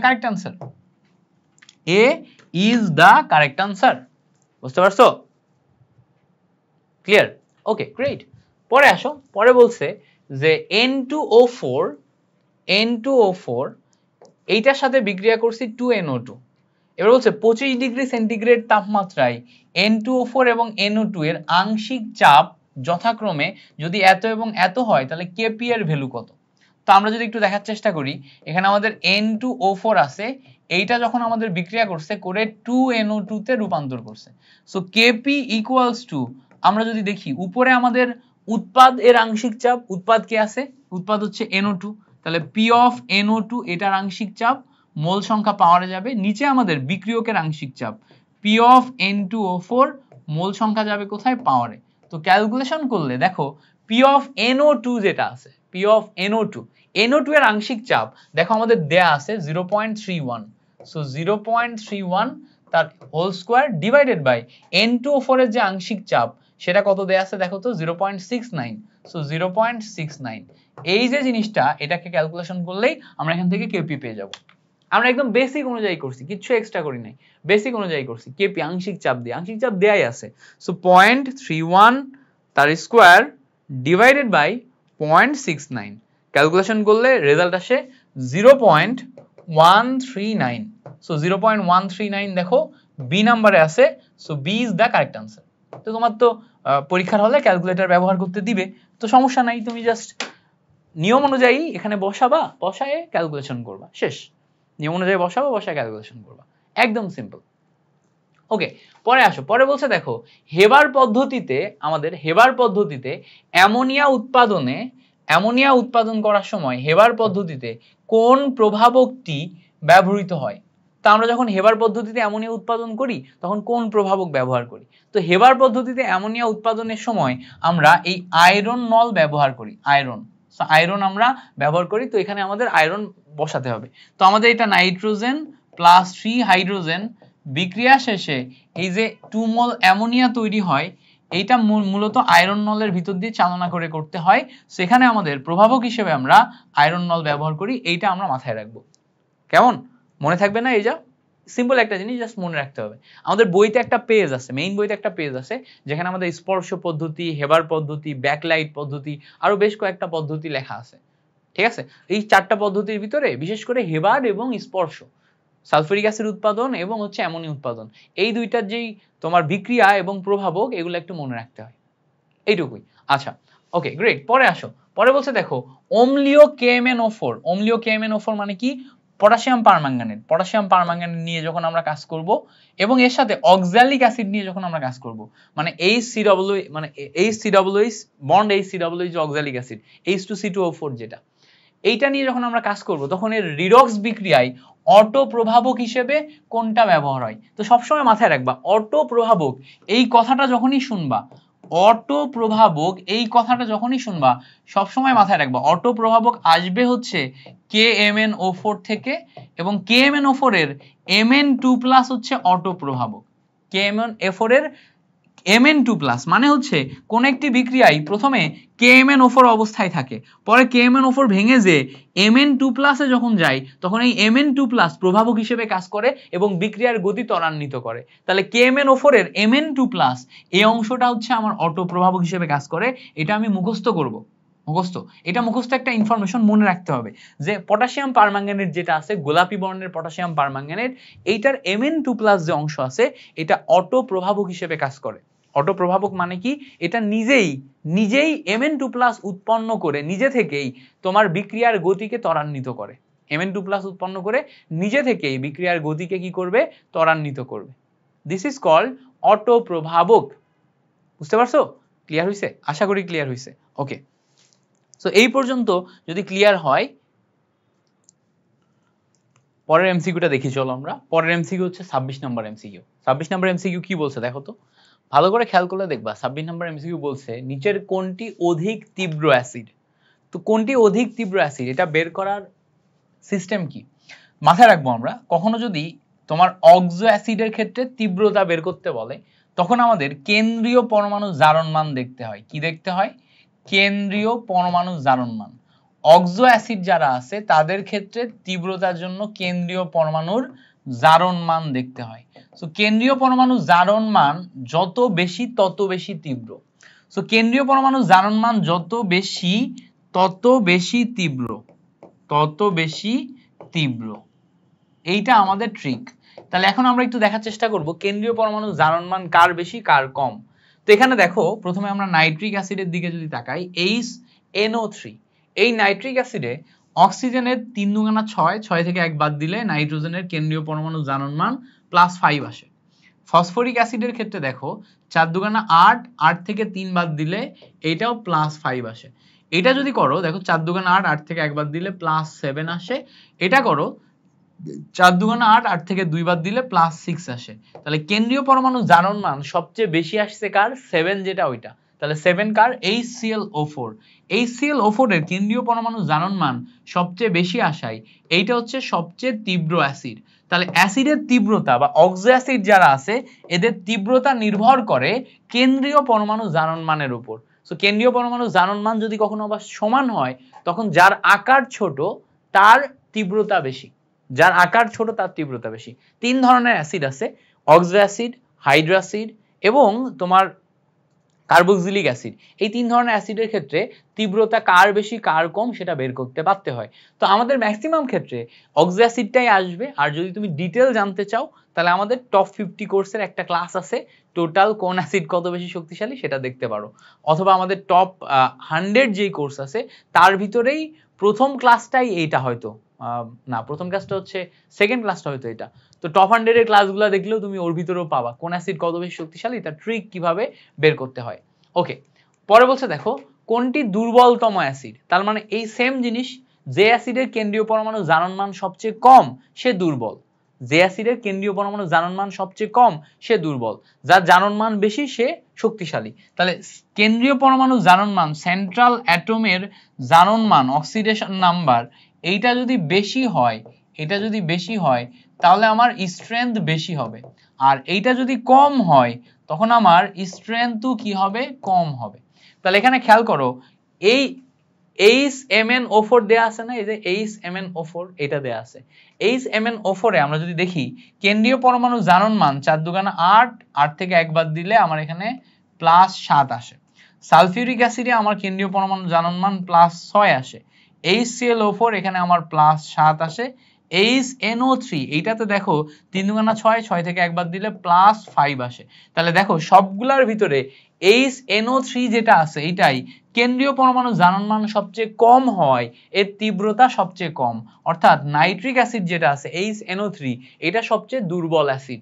তার মানে কেন্দ্রীয় পরমাণু জারণ মান যার কম সে দুর্বল, যার জারণ মান বেশি সে শক্তিশালী। এই ট্রিকটা আমরা মাথায় রাখবো। ওকে, আচ্ছা পরের এমসিকিউ বলছে দেখো কোন অনুবন্ধী অম্ল ক্ষারক যুগল, কোনটি অনুবন্ধী অম্ল ক্ষারক যুগল। সো অনুবন্ধী অম্ল ক্ষারক মানে কি, একটা অম্ল হিসেবে কাজ করবে আর একটা হচ্ছে অনুবন্ধী ক্ষার হিসেবে কাজ করবে। তাহলে অম্ল হিসেবে কাজ করার জন্য আমরা দেখব যে কেউ একজন ছাড়বে আর কেউ একজন গ্রহণ করতে পারবে কিনা। তো খেয়াল করো তো এই যে H3O+, এই H3O+ এ ছাড়ার জন্য একটা এক্সট্রা হাইড্রোজেন আছে না, এখানে একটা এক্সট্রা হাইড্রোজেন আছে, আর সেই হাইড্রোজেনটা আমাদের এই পানি আবার গ্রহণ করতে পারে, পানি গ্রহণ করে আবার নতুন H3O+ এ পরিণত হয়। তার মানে এ আমার অম্ল হিসেবে কাজ করে আর এ আমার অনুবন্ধী ক্ষার হিসেবে কাজ করে। তার মানে এই দুইটা অংশের দিকে যদি আমরা তাকাই এরা দুইজন অনুবন্ধী অম্ল ক্ষার হিসেবে কাজ করে, বাকি কেউই দেখবা অনুবন্ধী অম্ল ক্ষার হিসেবে কাজ করতেছে না। এ ছাড়লেও এর গ্রহণ করার ক্যাপাবিলিটি নাই। দেখো এর ছাড়ার ক্যাপাবিলিটি আছে বাট এর গ্রহণ করার ক্যাপাবিলিটি নাই, দূর, এর ছাড়ার ক্যাপাবিলিটি আছে বাট এর গ্রহণ করার ক্যাপাবিলিটি নাই। এখানে দেখো এখানে কারো একজনের ছাড়ার ক্যাপাবিলিটি আছে একজনের গ্রহণ করার ক্যাপাবিলিটি নাই, এখানেও কিছুই নাই, বুঝতে পারছো? সো এইটাই কেবলমাত্র একজনের ছাড়ার আর একজনের গ্রহণ করার ক্যাপাবিলিটি আছে, দ্যাটস ওয়াই এটা আমার অনুবন্ধী অম্ল ক্ষার হিসেবে কাজ করে। গ্রেট, বুঝতে পারছি, এই পর্যন্ত ক্লিয়ার। পরের এমসিকিউ বলছে দেখো H3PO2 এইটার ক্ষারত্ব কত। খুব ইম্পর্টেন্ট একটি কোশ্চেন, এটা মাস্ট, ভেরি ভেরি ইম্পর্টেন্ট একটি কোশ্চেন। দেখো আমাদের বিভিন্ন ধরনের তোমার আছে অ্যাসিড আছে, যেমন H3PO2 আছে, এইটার জন্য ক্ষারত্ব বের করতে বলবে। H3PO3 এইটার জন্য ক্ষারত্ব বের করতে বলবে। H3PO4 এইটার জন্য ক্ষারত্ব বের করতে বলবে। তো এইটার যদি একবার স্ট্রাকচার বুঝে যাও তাহলে তুমি ক্ষারত্ব বুঝতে পারবা। দেখো আমার এখানে প্রথমে ফসফরাস নিলাম, ফসফরাসের উপরে ডাবল বন্ডে একটা অক্সিজেন আছে, এই সাইডে দেখো O বন্ড H আছে, এই সাইডে ভালো করে খেয়াল করলে দেখবে একটা হাইড্রোজেন, এখানে একটা হাইড্রোজেন আছে। এই জায়গায় যদি তুমি একটু ভালো করে খেয়াল করো দেখো তো তিনটা হাইড্রোজেন হইছে কিনা স্ট্রাকচারে, একটা হাইড্রোজেন, দুইটা হাইড্রোজেন, তিনটা হাইড্রোজেন, আর দেখো তো দুইটা অক্সিজেন হইছে কিনা। H3PO2 দেখো মিলে গেছে H3PO2। এখন এর ক্ষারত্ব যখন বলছে, ক্ষারত্ব মানে বোঝায় যে কয়টা হাইড্রোজেনকে সে ছাড়তে পারবে সেটাই তার ক্ষারত্ব। তো এখানে ছাড়ার মতো হাইড্রোজেন শুধুমাত্র এই একটা আছে, কারণ OH এর যে হাইড্রোজেন, এই OH এর O- আর হাইড্রোজেন প্লাস আয়ন হয়ে যায়, ফলে এই হাইড্রোজেনকে সে ছাড়তে পারে। তো OH এর হাইড্রোজেনটাকে সে ছাড়ে, তাহলে এখানে ছাড়ার মতো হাইড্রোজেন একটা আছে, তাহলে এই জায়গাতে ছাড়ার মতো হাইড্রোজেন একটা থাকার কারণে এর ক্ষারত্ব 1। এবার যখনই আমি H3PO3 নিব তখন আমার এখানে এই জায়গাতে ভালো করে খেয়াল করবা, এই জায়গাতে আমার O বন্ড H তৈরি হয়ে যাবে, তখন H3PO3 হয়েছে। তখন তার ছাড়ার মতো হাইড্রোজেন ভালো করে খেয়াল করলে দেখো এখানে আরো একটা তৈরি হয়ে যাচ্ছে, তো একটা দুইটা, তার মানে যখন আমি H3PO2 নিচ্ছি তখন আমার ছাড়ার মতো হাইড্রোজেন দুইটা, তার মানে আমার ক্ষারত্ব কত 2। এবার যখন আমি H3PO4 নিব তখন এই জায়গাতে আমার একটা অক্সিজেন চলে আসবে, এ আবার OH তৈরি হয়ে যাবে, তখন দেখো আমার ছাড়ার মতো হাইড্রোজেন 3টা হয়ে যাচ্ছে, তখন আমার এখানে ক্ষারত্ব হয়ে যাবে 3। তো স্ট্রাকচারের পরিবর্তন করে এখানে আমরা ক্ষারত্বকে আইডেন্টিফাই করতে পারবো। তাহলে মেইন স্ট্রাকচারটা কি? মেইন স্ট্রাকচারটা আমাদের এই প্রশ্নের জন্য ফসফরাস, তার উপর একটা অক্সিজেন, এই সাইডে O বন্ড H, এই বয় সাইডে হাইড্রোজেন, এই সাইডে হাইড্রোজেন। সো আমরা যদি এখানে ভালো করে খেয়াল করি ছাড়ার মতো হাইড্রোজেন একটা, দ্যাটস ওয়াই এখানে আমাদের ক্ষারত্ব আসবে হচ্ছে 1। ছাড়ার মতো হাইড্রোজেন কয়টা? একটা, তাহলে ক্ষারত্ব কত? 1। এই হচ্ছে আমাদের মেইন কাহিনী, বুঝতে পারছো? ওকে, গ্রেট, ক্লিয়ার। পরে বলছে দেখো অ্যালুমিনিয়াম অক্সাইড, এইটার অম্লত্ব বের করো। তো অম্লত্ব বের করার জন্য আমাদের একটা মনোপ্রোটিক অম্ল নিতে হবে। মনোপ্রোটিক অম্লকে HCl হচ্ছে একটা মনোপ্রোটিক অম্ল। তো আমরা এখানে অ্যালুমিনিয়াম অক্সাইড যেটা আছে এইটার সাথে একটা মনোপ্রোটিক অম্লের বিক্রিয়া করাবো। বিক্রিয়া শেষে সে তৈরি করবে অ্যালুমিনিয়াম ক্লোরাইড প্লাস পানি, এই হচ্ছে আমাদের বিক্রিয়া। এখন এই বিক্রিয়াতে আমরা যদি একটু ভালো করে খেয়াল করি, এখানে দুইটা অ্যালুমিনিয়াম আছে, এখানে একটা অ্যালুমিনিয়াম পাইছি, তো মিলানোর জন্য এখানে 2 দিব। এখানে 2 দিলে দেখো ক্লোরিন হয়ে যাচ্ছে 6টা, সেই 6 মিলানোর জন্য এখানে 6 দিব। তার মানে একটা অ্যালুমিনিয়াম অক্সাইড 6টা HCl কে প্রশমিত করতে পারে। একটা অ্যালুমিনিয়াম অক্সাইড 6টা HCl কে প্রশমিত করতে পারলে এখানে D number is the correct answer. That means আমরা এখান থেকে বলতে পারতেছি যে 6টা HCl কে প্রশমিত করতে পারার কারণে আমাদের এখানে অম্লত্ব কত? 6। এই সিম্পল বিক্রিয়াটার মাধ্যমে আমাদের এটা সমাধান করতে হবে। ক্লিয়ার? তাহলে তুমি একটা কাজ করতে পারো, অ্যালুমিনিয়াম অক্সাইডের অম্লত্ব 6, এটা তুমি মুখস্থ করতে পারো, অথবা এই বিক্রিয়ার মাধ্যমে বুঝে বুঝে করতে পারো অম্লত্ব এবং ক্ষারত্বের যে ব্যাপারটা। ওকে, গ্রেট। পরের কোশ্চেন বলছে দেখো অ্যামোনিয়া এই যৌগের অনুবন্ধী অম্ল কোনটি? তো দেখো আমি খুঁজবো অনুবন্ধী অম্ল, তার মানে এইটা ক্ষার হিসেবে কাজ করছে। এই রিভার্স সাইকোলজিটা, যখনই অনুবন্ধী কথাটা আসবে না তখন এই রিভার্স সাইকোলজি ব্যবহার করে তোমাকে সলভ করতে হবে। দেখো প্রশ্নে আবার বলছে চাচ্ছি আমি অনুবন্ধী অম্ল, তার মানে যেটা দেয়া আছে সেটা ক্ষার হিসেবে ব্যবহার হচ্ছে। এইটা ক্ষার হলে এর অনুবন্ধী অম্ল পাবো আমি, এইটা ক্ষার হলে এর অনুবন্ধী অম্ল পাবো। তো কেউ যদি ক্ষার হয়, অ্যামোনিয়া যদি ক্ষার হয়, তার মানে তার হাইড্রোজেন প্লাস আয়ন গ্রহণ করার ক্ষমতা আছে, সো সে গ্রহণ করে অ্যামোনিয়াম প্লাস আয়নে রূপান্তর হবে। That's it. তার মানে এই জিনিসটা ক্ষার, আর এইটা হচ্ছে তার অনুবন্ধী অম্ল। তার মানে অনুবন্ধী অম্ল কোনটা? এই যে অংশটা। তাহলে এ নাম্বার হচ্ছে আমার এখানে কারেক্ট আনসার। বুঝতে পারছো রিভার্স সাইকোলজি জিনিসটা কি? তাহলে আমরা এখানে বোঝার চেষ্টা করতেছি যে অ্যামোনিয়া যৌগের অনুবন্ধী অম্ল ব্যাপারটা কি। অ্যামোনিয়া যৌগের অনুবন্ধী অম্ল মানে ওইটা ক্ষার হিসেবে কাজ করবে। অনুবন্ধী অম্ল মানে ওইটা কি হিসেবে কাজ করবে? ক্ষার হিসেবে কাজ করবে। সো অনুবন্ধী অম্ল মানে ওটা যদি ক্ষার হিসেবে কাজ করে, জাস্ট সিম্পল জিনিস, অনুবন্ধী অম্ল মানে ওটা যদি ক্ষার হিসেবে কাজ করে, তাহলে আমরা ক্ষার একটা গ্রহণ করছে, গ্রহণ দেখে আমরা বলে দিতে পারবো এটার উত্তর কি হবে। এইটুকুই। ওকে, গ্রেট। চলো পরের অংশে যাই। পরের অংশে বলছে এই যে H2SO4 এইটার অনুবন্ধী অ্যাসিড। সো এর অনুবন্ধী অ্যাসিড এইটার মানে কি? এর অনুবন্ধী অনুবন্ধী অ্যাসিড মানে এই যে যৌগটা আছে এ ক্ষার হিসেবে কাজ করছে, সেখানে HSO4- হবে, এটার এই যৌগটা হবে HSO4-।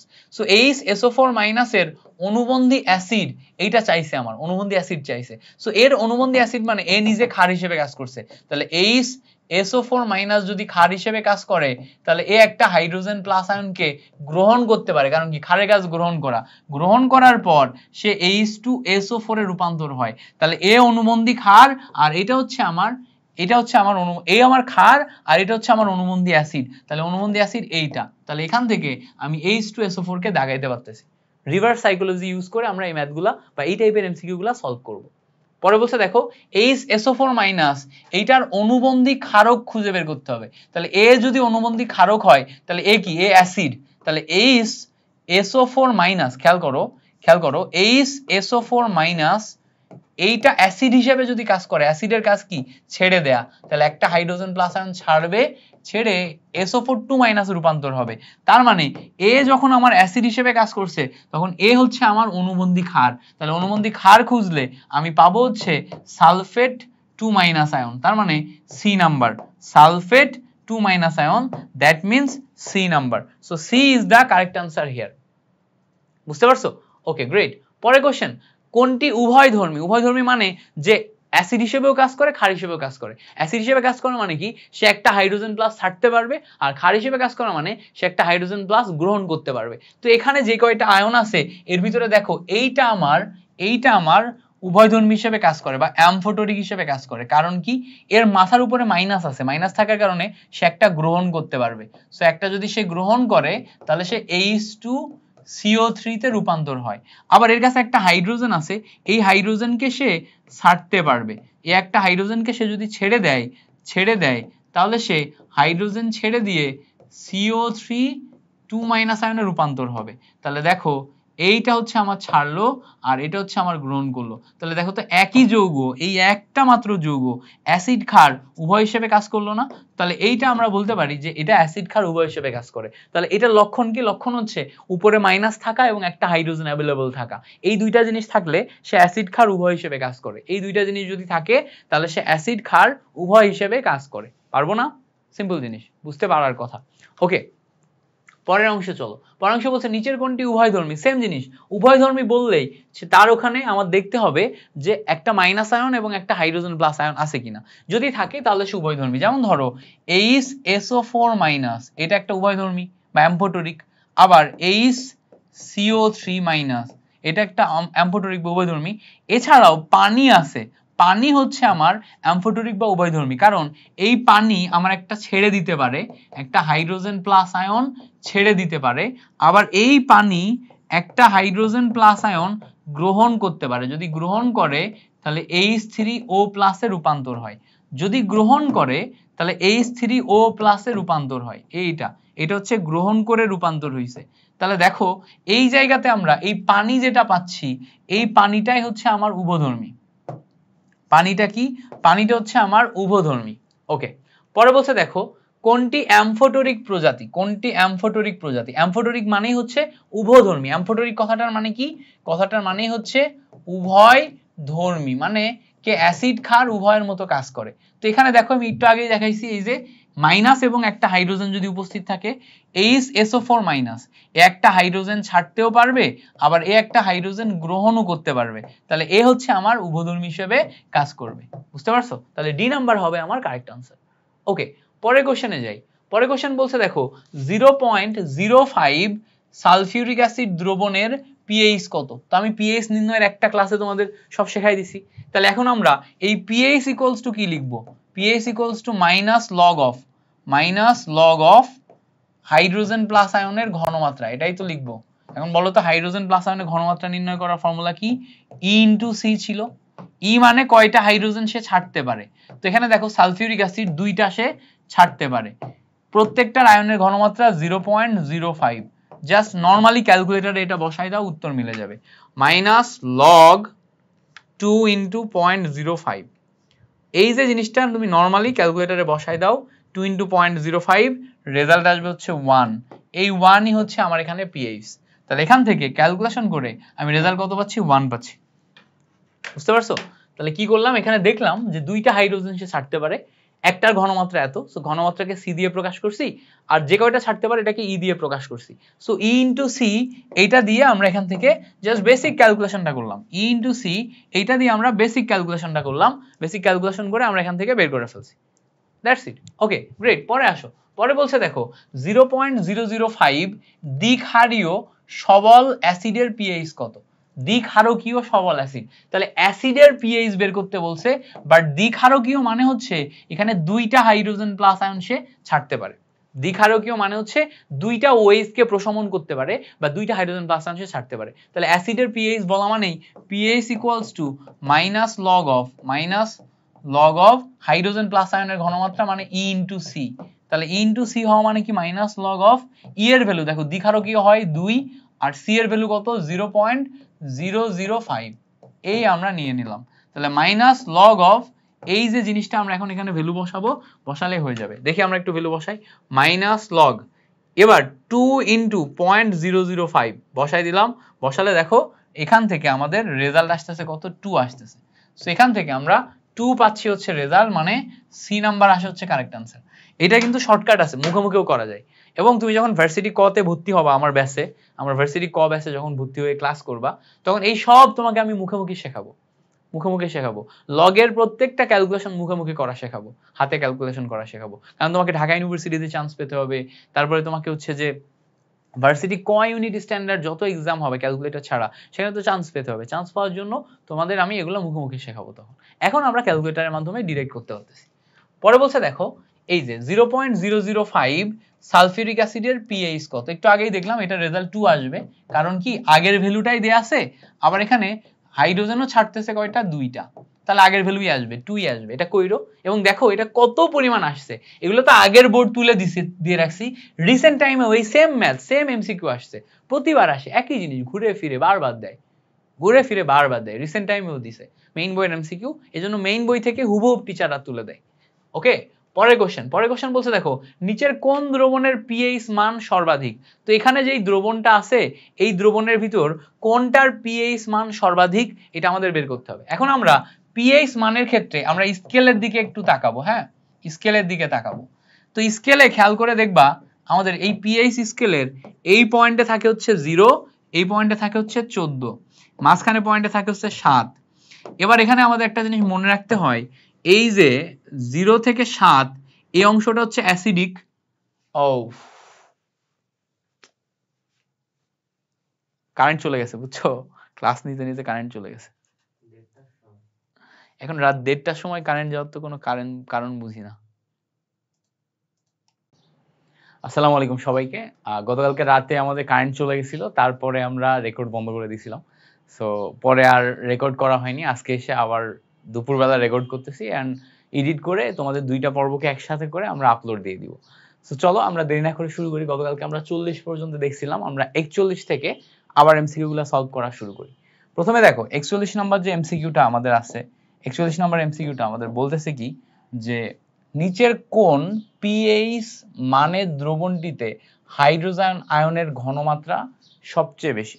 সো হাইড্রোজেন আয়নের ঘনমাত্রা বেশি, এটা বের করতে হবে। তো আমরা কিভাবে বের করতে পারি এই জিনিসটা? এই জিনিসটা বের করার জন্য প্রথমেই আমাদের একটু পিএইচ এর বেসিক বুঝতে হবে। আমরা জানি যে pH equals two minus log of hydrogen plus ion, এইটার ঘনমাত্রা।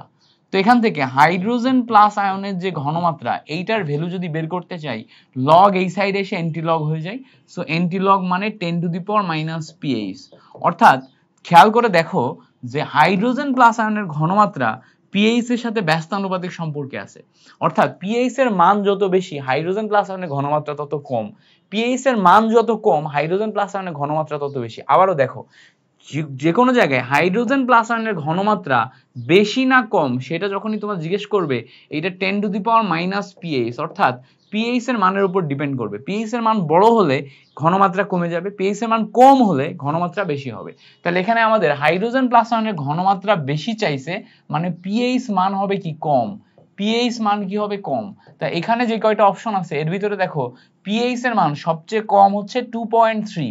কত? 2.3। তাহলে 2.3 আসে আমাদের কারেক্ট আনসার।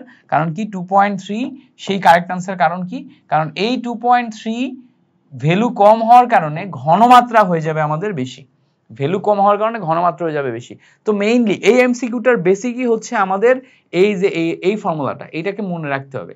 এইটা যে ব্যস্তানুপাতিক সম্পর্কে আছে হাইড্রোজেন প্লাস আয়নের ঘনমাত্রার সাথে পিএইচ যে ব্যস্তানুপাতিক সম্পর্কে আছে, এটা মনে রাখতে হবে। তাহলে এইখানে আমরা হাইড্রোজেন প্লাস আয়নের যে ঘনমাত্রা, এইটার সাথে ব্যস্তানুপাতিক সম্পর্ক কি 1/pH, এই ব্যস্তানুপাতিক সম্পর্কটা মাথার ভিতর ঢুকাই ফেলো, তাহলে দেখবা আর কখনো ভুল হবে না। ক্লিয়ার? আচ্ছা, পরে আসো। পরে বলছে যে বিশুদ্ধ পানির হাইড্রোজেন প্লাস আয়নের ঘনমাত্রা কত। তো আমরা জানি বিশুদ্ধ পানির ক্ষেত্রে হাইড্রোজেন প্লাস আয়নের যে ঘনমাত্রা সেটা 10⁻⁻7, 10⁻⁻7, কারণ পানির যে পিএইচ এটা 10⁻⁻7 থেকে 7 হয়। সো খেয়াল করো আমরা এখানে কত দাগাইতে পারবো, 10⁻⁻7 মোল পার লিটার এটা দাগাইতে পারবো। হাইড্রোজেন প্লাস আয়নের ঘনমাত্রা চাইছে না বিশুদ্ধ পানির ক্ষেত্রে, হাইড্রোজেন প্লাস আয়নের ঘনমাত্রা ভালো করে খেয়াল করবা। বিশুদ্ধ পানির ক্ষেত্রে হাইড্রোজেন প্লাস আয়নের ঘনমাত্রা আর হাইড্রোক্সিল মাইনাস আয়নের ঘনমাত্রা দুইটা সমান। এখন আমরা জানি হাইড্রোজেন প্লাস আয়নের ঘনমাত্রা ইনটু হাইড্রোক্সিল মাইনাস আয়নের ঘনমাত্রা দুইটা মিলে হচ্ছে 10⁻⁻14। তাহলে এইটা যদি সমান হয়, এখান থেকে আমরা হাইড্রোজেন প্লাস আয়নের ঘনমাত্রা তার স্কোয়ার ইকুয়ালস টু 10⁻⁻14 করতে পারি। পরবর্তীতে হাইড্রোজেন প্লাস আয়নের ঘনমাত্রা হয় 10⁻⁻7। এভাবে আমাদের বের করা যায়। তো আমরা বের না করে আমরা ডিরেক্ট মুখস্থ রাখবো। আমরা কোন কোন ইনফরমেশনগুলো মনে রাখবো? আমাদের মনে রাখতে হবে এই লাইনটা, আমাদের মনে রাখতে হবে এই লাইনটা, আমাদের মনে রাখতে হবে এই লাইনটা। এই পয়েন্টগুলো মনে রাখলেই হইছে। ক্লিয়ার? আচ্ছা, পরে বলছে দেখো যে 25 ডিগ্রি সেন্টিগ্রেড তাপমাত্রায় বিশুদ্ধ পানির পিএইচ কত? 25 ডিগ্রি সেন্টিগ্রেড তাপমাত্রায় বিশুদ্ধ পানির পিএইচ, বিশুদ্ধ পানি। তো আমরা জানি বিশুদ্ধ পানির পিএইচ 25 ডিগ্রি সেন্টিগ্রেড তাপমাত্রায় হচ্ছে 7 আসার কথা। বুঝতে পারছো? বিশুদ্ধ পানির পিএইচ 25 ডিগ্রি সেন্টিগ্রেড তাপমাত্রায় 7 আসার কথা। ওকে, এই হচ্ছে আমাদের কাহিনী। ওকে গ্রেট, পরে আসো। পরে বলছে যে CH3COOH অ্যাসিটিক অ্যাসিড, যেটার Ka এটার ভ্যালু দেয়া আছে, মানে এটা দুর্বল অ্যাসিড, দুর্বল অ্যাসিডের ক্ষেত্রে বিয়োজন ধ্রুবক দেয়া থাকবে। এখানে আমাদের ঘনমাত্রা দেয়া আছে, পিএইচ এর ভ্যালু বের করো। খুবই ইম্পর্টেন্ট, এই এমসিকিউ আমি তোমাদের দেখাইছি, পিএইচ এর ক্লাসে আমি দেখাইছি। তো আমরা জানি যে pH equals two minus log of hydrogen plus আয়নের ঘনমাত্রা। বাট যখনই আমি এইটা দুর্বল অ্যাসিডের জন্য নিব, তখন রুটের নিচে Ka ইন্টু সি হবে, রুটের নিচে Ka ইন্টু সি। তাহলে মাইনাস লগ অফ রুটের নিচে Ka ইন্টু সি মানে কি? রুটের নিচে Ka এর ভ্যালু দেখো অলরেডি দেয়া আছে 1.8 ইন্টু 10⁻⁻5 ইন্টু সি। সি এর ভ্যালু কত? 0.1 মোলারিটি দেয়া। এই দুইটা নিয়ে এখন আমাদের ক্যালকুলেশন করতে হবে। তো মাইনাস লগ অফ এই যে জিনিসটা রুটের নিচে, এটা তুমি এখন ক্যালকুলেশন করো। রুটের নিচে 1.8 ইন্টু 10⁻⁻5 ইন্টু 0.1, এটা ক্যালকুলেশন করলে ভালো করে খেয়াল করলে দেখবা 1.34 ইন্টু 10⁻³ আসে। তো মাইনাস লগ অফ এই যে অ্যান্সারটা যদি করো, মাইনাস লগ অফ অ্যান্সার, এখান থেকে রেজাল্ট আসবে হচ্ছে 2.87। সো এখানে দেখো 2.87 কোথায় আছে? অপশন ডি তে দেয়া আছে। সো অপশন ডি আসে হচ্ছে আমাদের এখানে কারেক্ট আনসার। কি করলাম? জাস্ট সিম্পল, আমরা বেসিক যে নিয়ম অনুযায়ী বসাইছি, আগে প্রশ্নটা পড়ছি, পরে অ্যানালাইসিস করছি, করে সেই নিয়ম অনুযায়ী আগাইছি। বুঝতে পারছো? ক্লিয়ার হয়েছে আশা করি। পরে এমসিকিউ চলো। পরে এমসিকিউ বলছে দুইটি অম্লীয় দ্রবণের পিএইচ এর মান যথাক্রমে দেখো 3 এবং 6 হলে প্রথম দ্রবণটি অপেক্ষা দ্বিতীয় দ্রবণটি কত গুণ অম্লীয়। তো একটা দ্রবণ অপেক্ষা আরেকটা দ্রবণ কত গুণ অম্লীয়, এটা আসলে পিএইচ দিয়ে ক্যালকুলেশন করে না, এটা হাইড্রোজেন আয়নের ঘনমাত্রা দিয়ে ক্যালকুলেশন করে। তো আমরা জানি হাইড্রোজেন প্লাস আয়নের যে ঘনমাত্রা, এইটা হচ্ছে, এইটার ভ্যালু হচ্ছে 10⁻⁻, পিএইচ।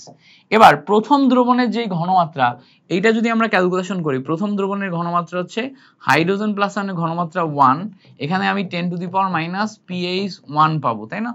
এবার এটার সাথে একটা আরেকটার কত গুণ এটা বের করার জন্য দ্বিতীয় দ্রবণের যেই ঘনমাত্রা, এটা যদি আমি 2 করি, তাহলে এখানে খেয়াল করো নিচে আমার আসবে হচ্ছে 10⁻⁻, পিএইচ 2। তো ভালো করে খেয়াল করলে দেখবা পিএইচ 1 আর পিএইচ 2 10 টু দি পাওয়ারের কোনো কিছু যদি এরকম বেস সেম যদি আবার তারপরে ভাগ থাকে, তখন কি হয় বলতো? 10⁻⁻, পিএইচ 1 প্লাস পিএইচ 2 এরকম আসে না? পিএইচ 2 এরকম আসে। তার মানে 10⁻, পিএইচ 2 মাইনাস পিএইচ 1 এরকম একটা ডিফারেন্স আসে। সোজা কথা, তুমি যদি এইটুকু নাও বুঝো, যদি কখনো এরকম দুইটা পিএইচ দেয়া থাকে এবং বলে একটা আরেকটার কত গুণ, তো কত গুণ বের করার জন্য 10⁻, প্রথম পিএইচ থেকে দ্বিতীয় পিএইচ বাদ দিবা, জাস্ট পিএইচ 1 মাইনাস পিএইচ 2, মানে বড় পিএইচ থেকে ছোট পিএইচ বাদ দিবা। তো বড় পিএইচ কত? 6 মাইনাস 3, ক্যালকুলেশন করলে 10⁻³ পাওয়া যায়। 10⁻³ মানে হচ্ছে 1000 গুণ। তাহলে কারেক্ট আনসার আসে হচ্ছে কত? 1000 গুণ। তাহলে বুঝতে পারছো জিনিসটা কি? বেসিক সিস্টেম হচ্ছে এইটা, যে সিস্টেমটা তোমাকে আমি দেখালাম না, এই সিস্টেমটা আমার বেসিক সিস্টেম। বাট বেসিক সিস্টেমের বাইরে যেও আমাদের চিন্তা করতে পারতে হয়, শর্টকাট ট্রিক মনে রাখতে হয়। শর্টকাট ট্রিকটা কি? যদি কখনো দুইটা পিএইচ দেয়া থাকে, আবার বলি, যদি কখনো দুইটা পিএইচ দেয়া থাকে এবং বলে যে কত গুণ, অ্যাসিডের শক্তিমাত্রা একটা অপেক্ষা একটা কত গুণ, তাহলে কি করব, just simple 10 to the power pH বড়টা থেকে ছোটটা বাদ দিয়ে দিলাম, দিলে আমি এখানে পেয়ে যাচ্ছি কত, 1000। বুঝতে পারছো? তাহলে 1000 গুণ এইটা আসতেছে। ক্লিয়ার?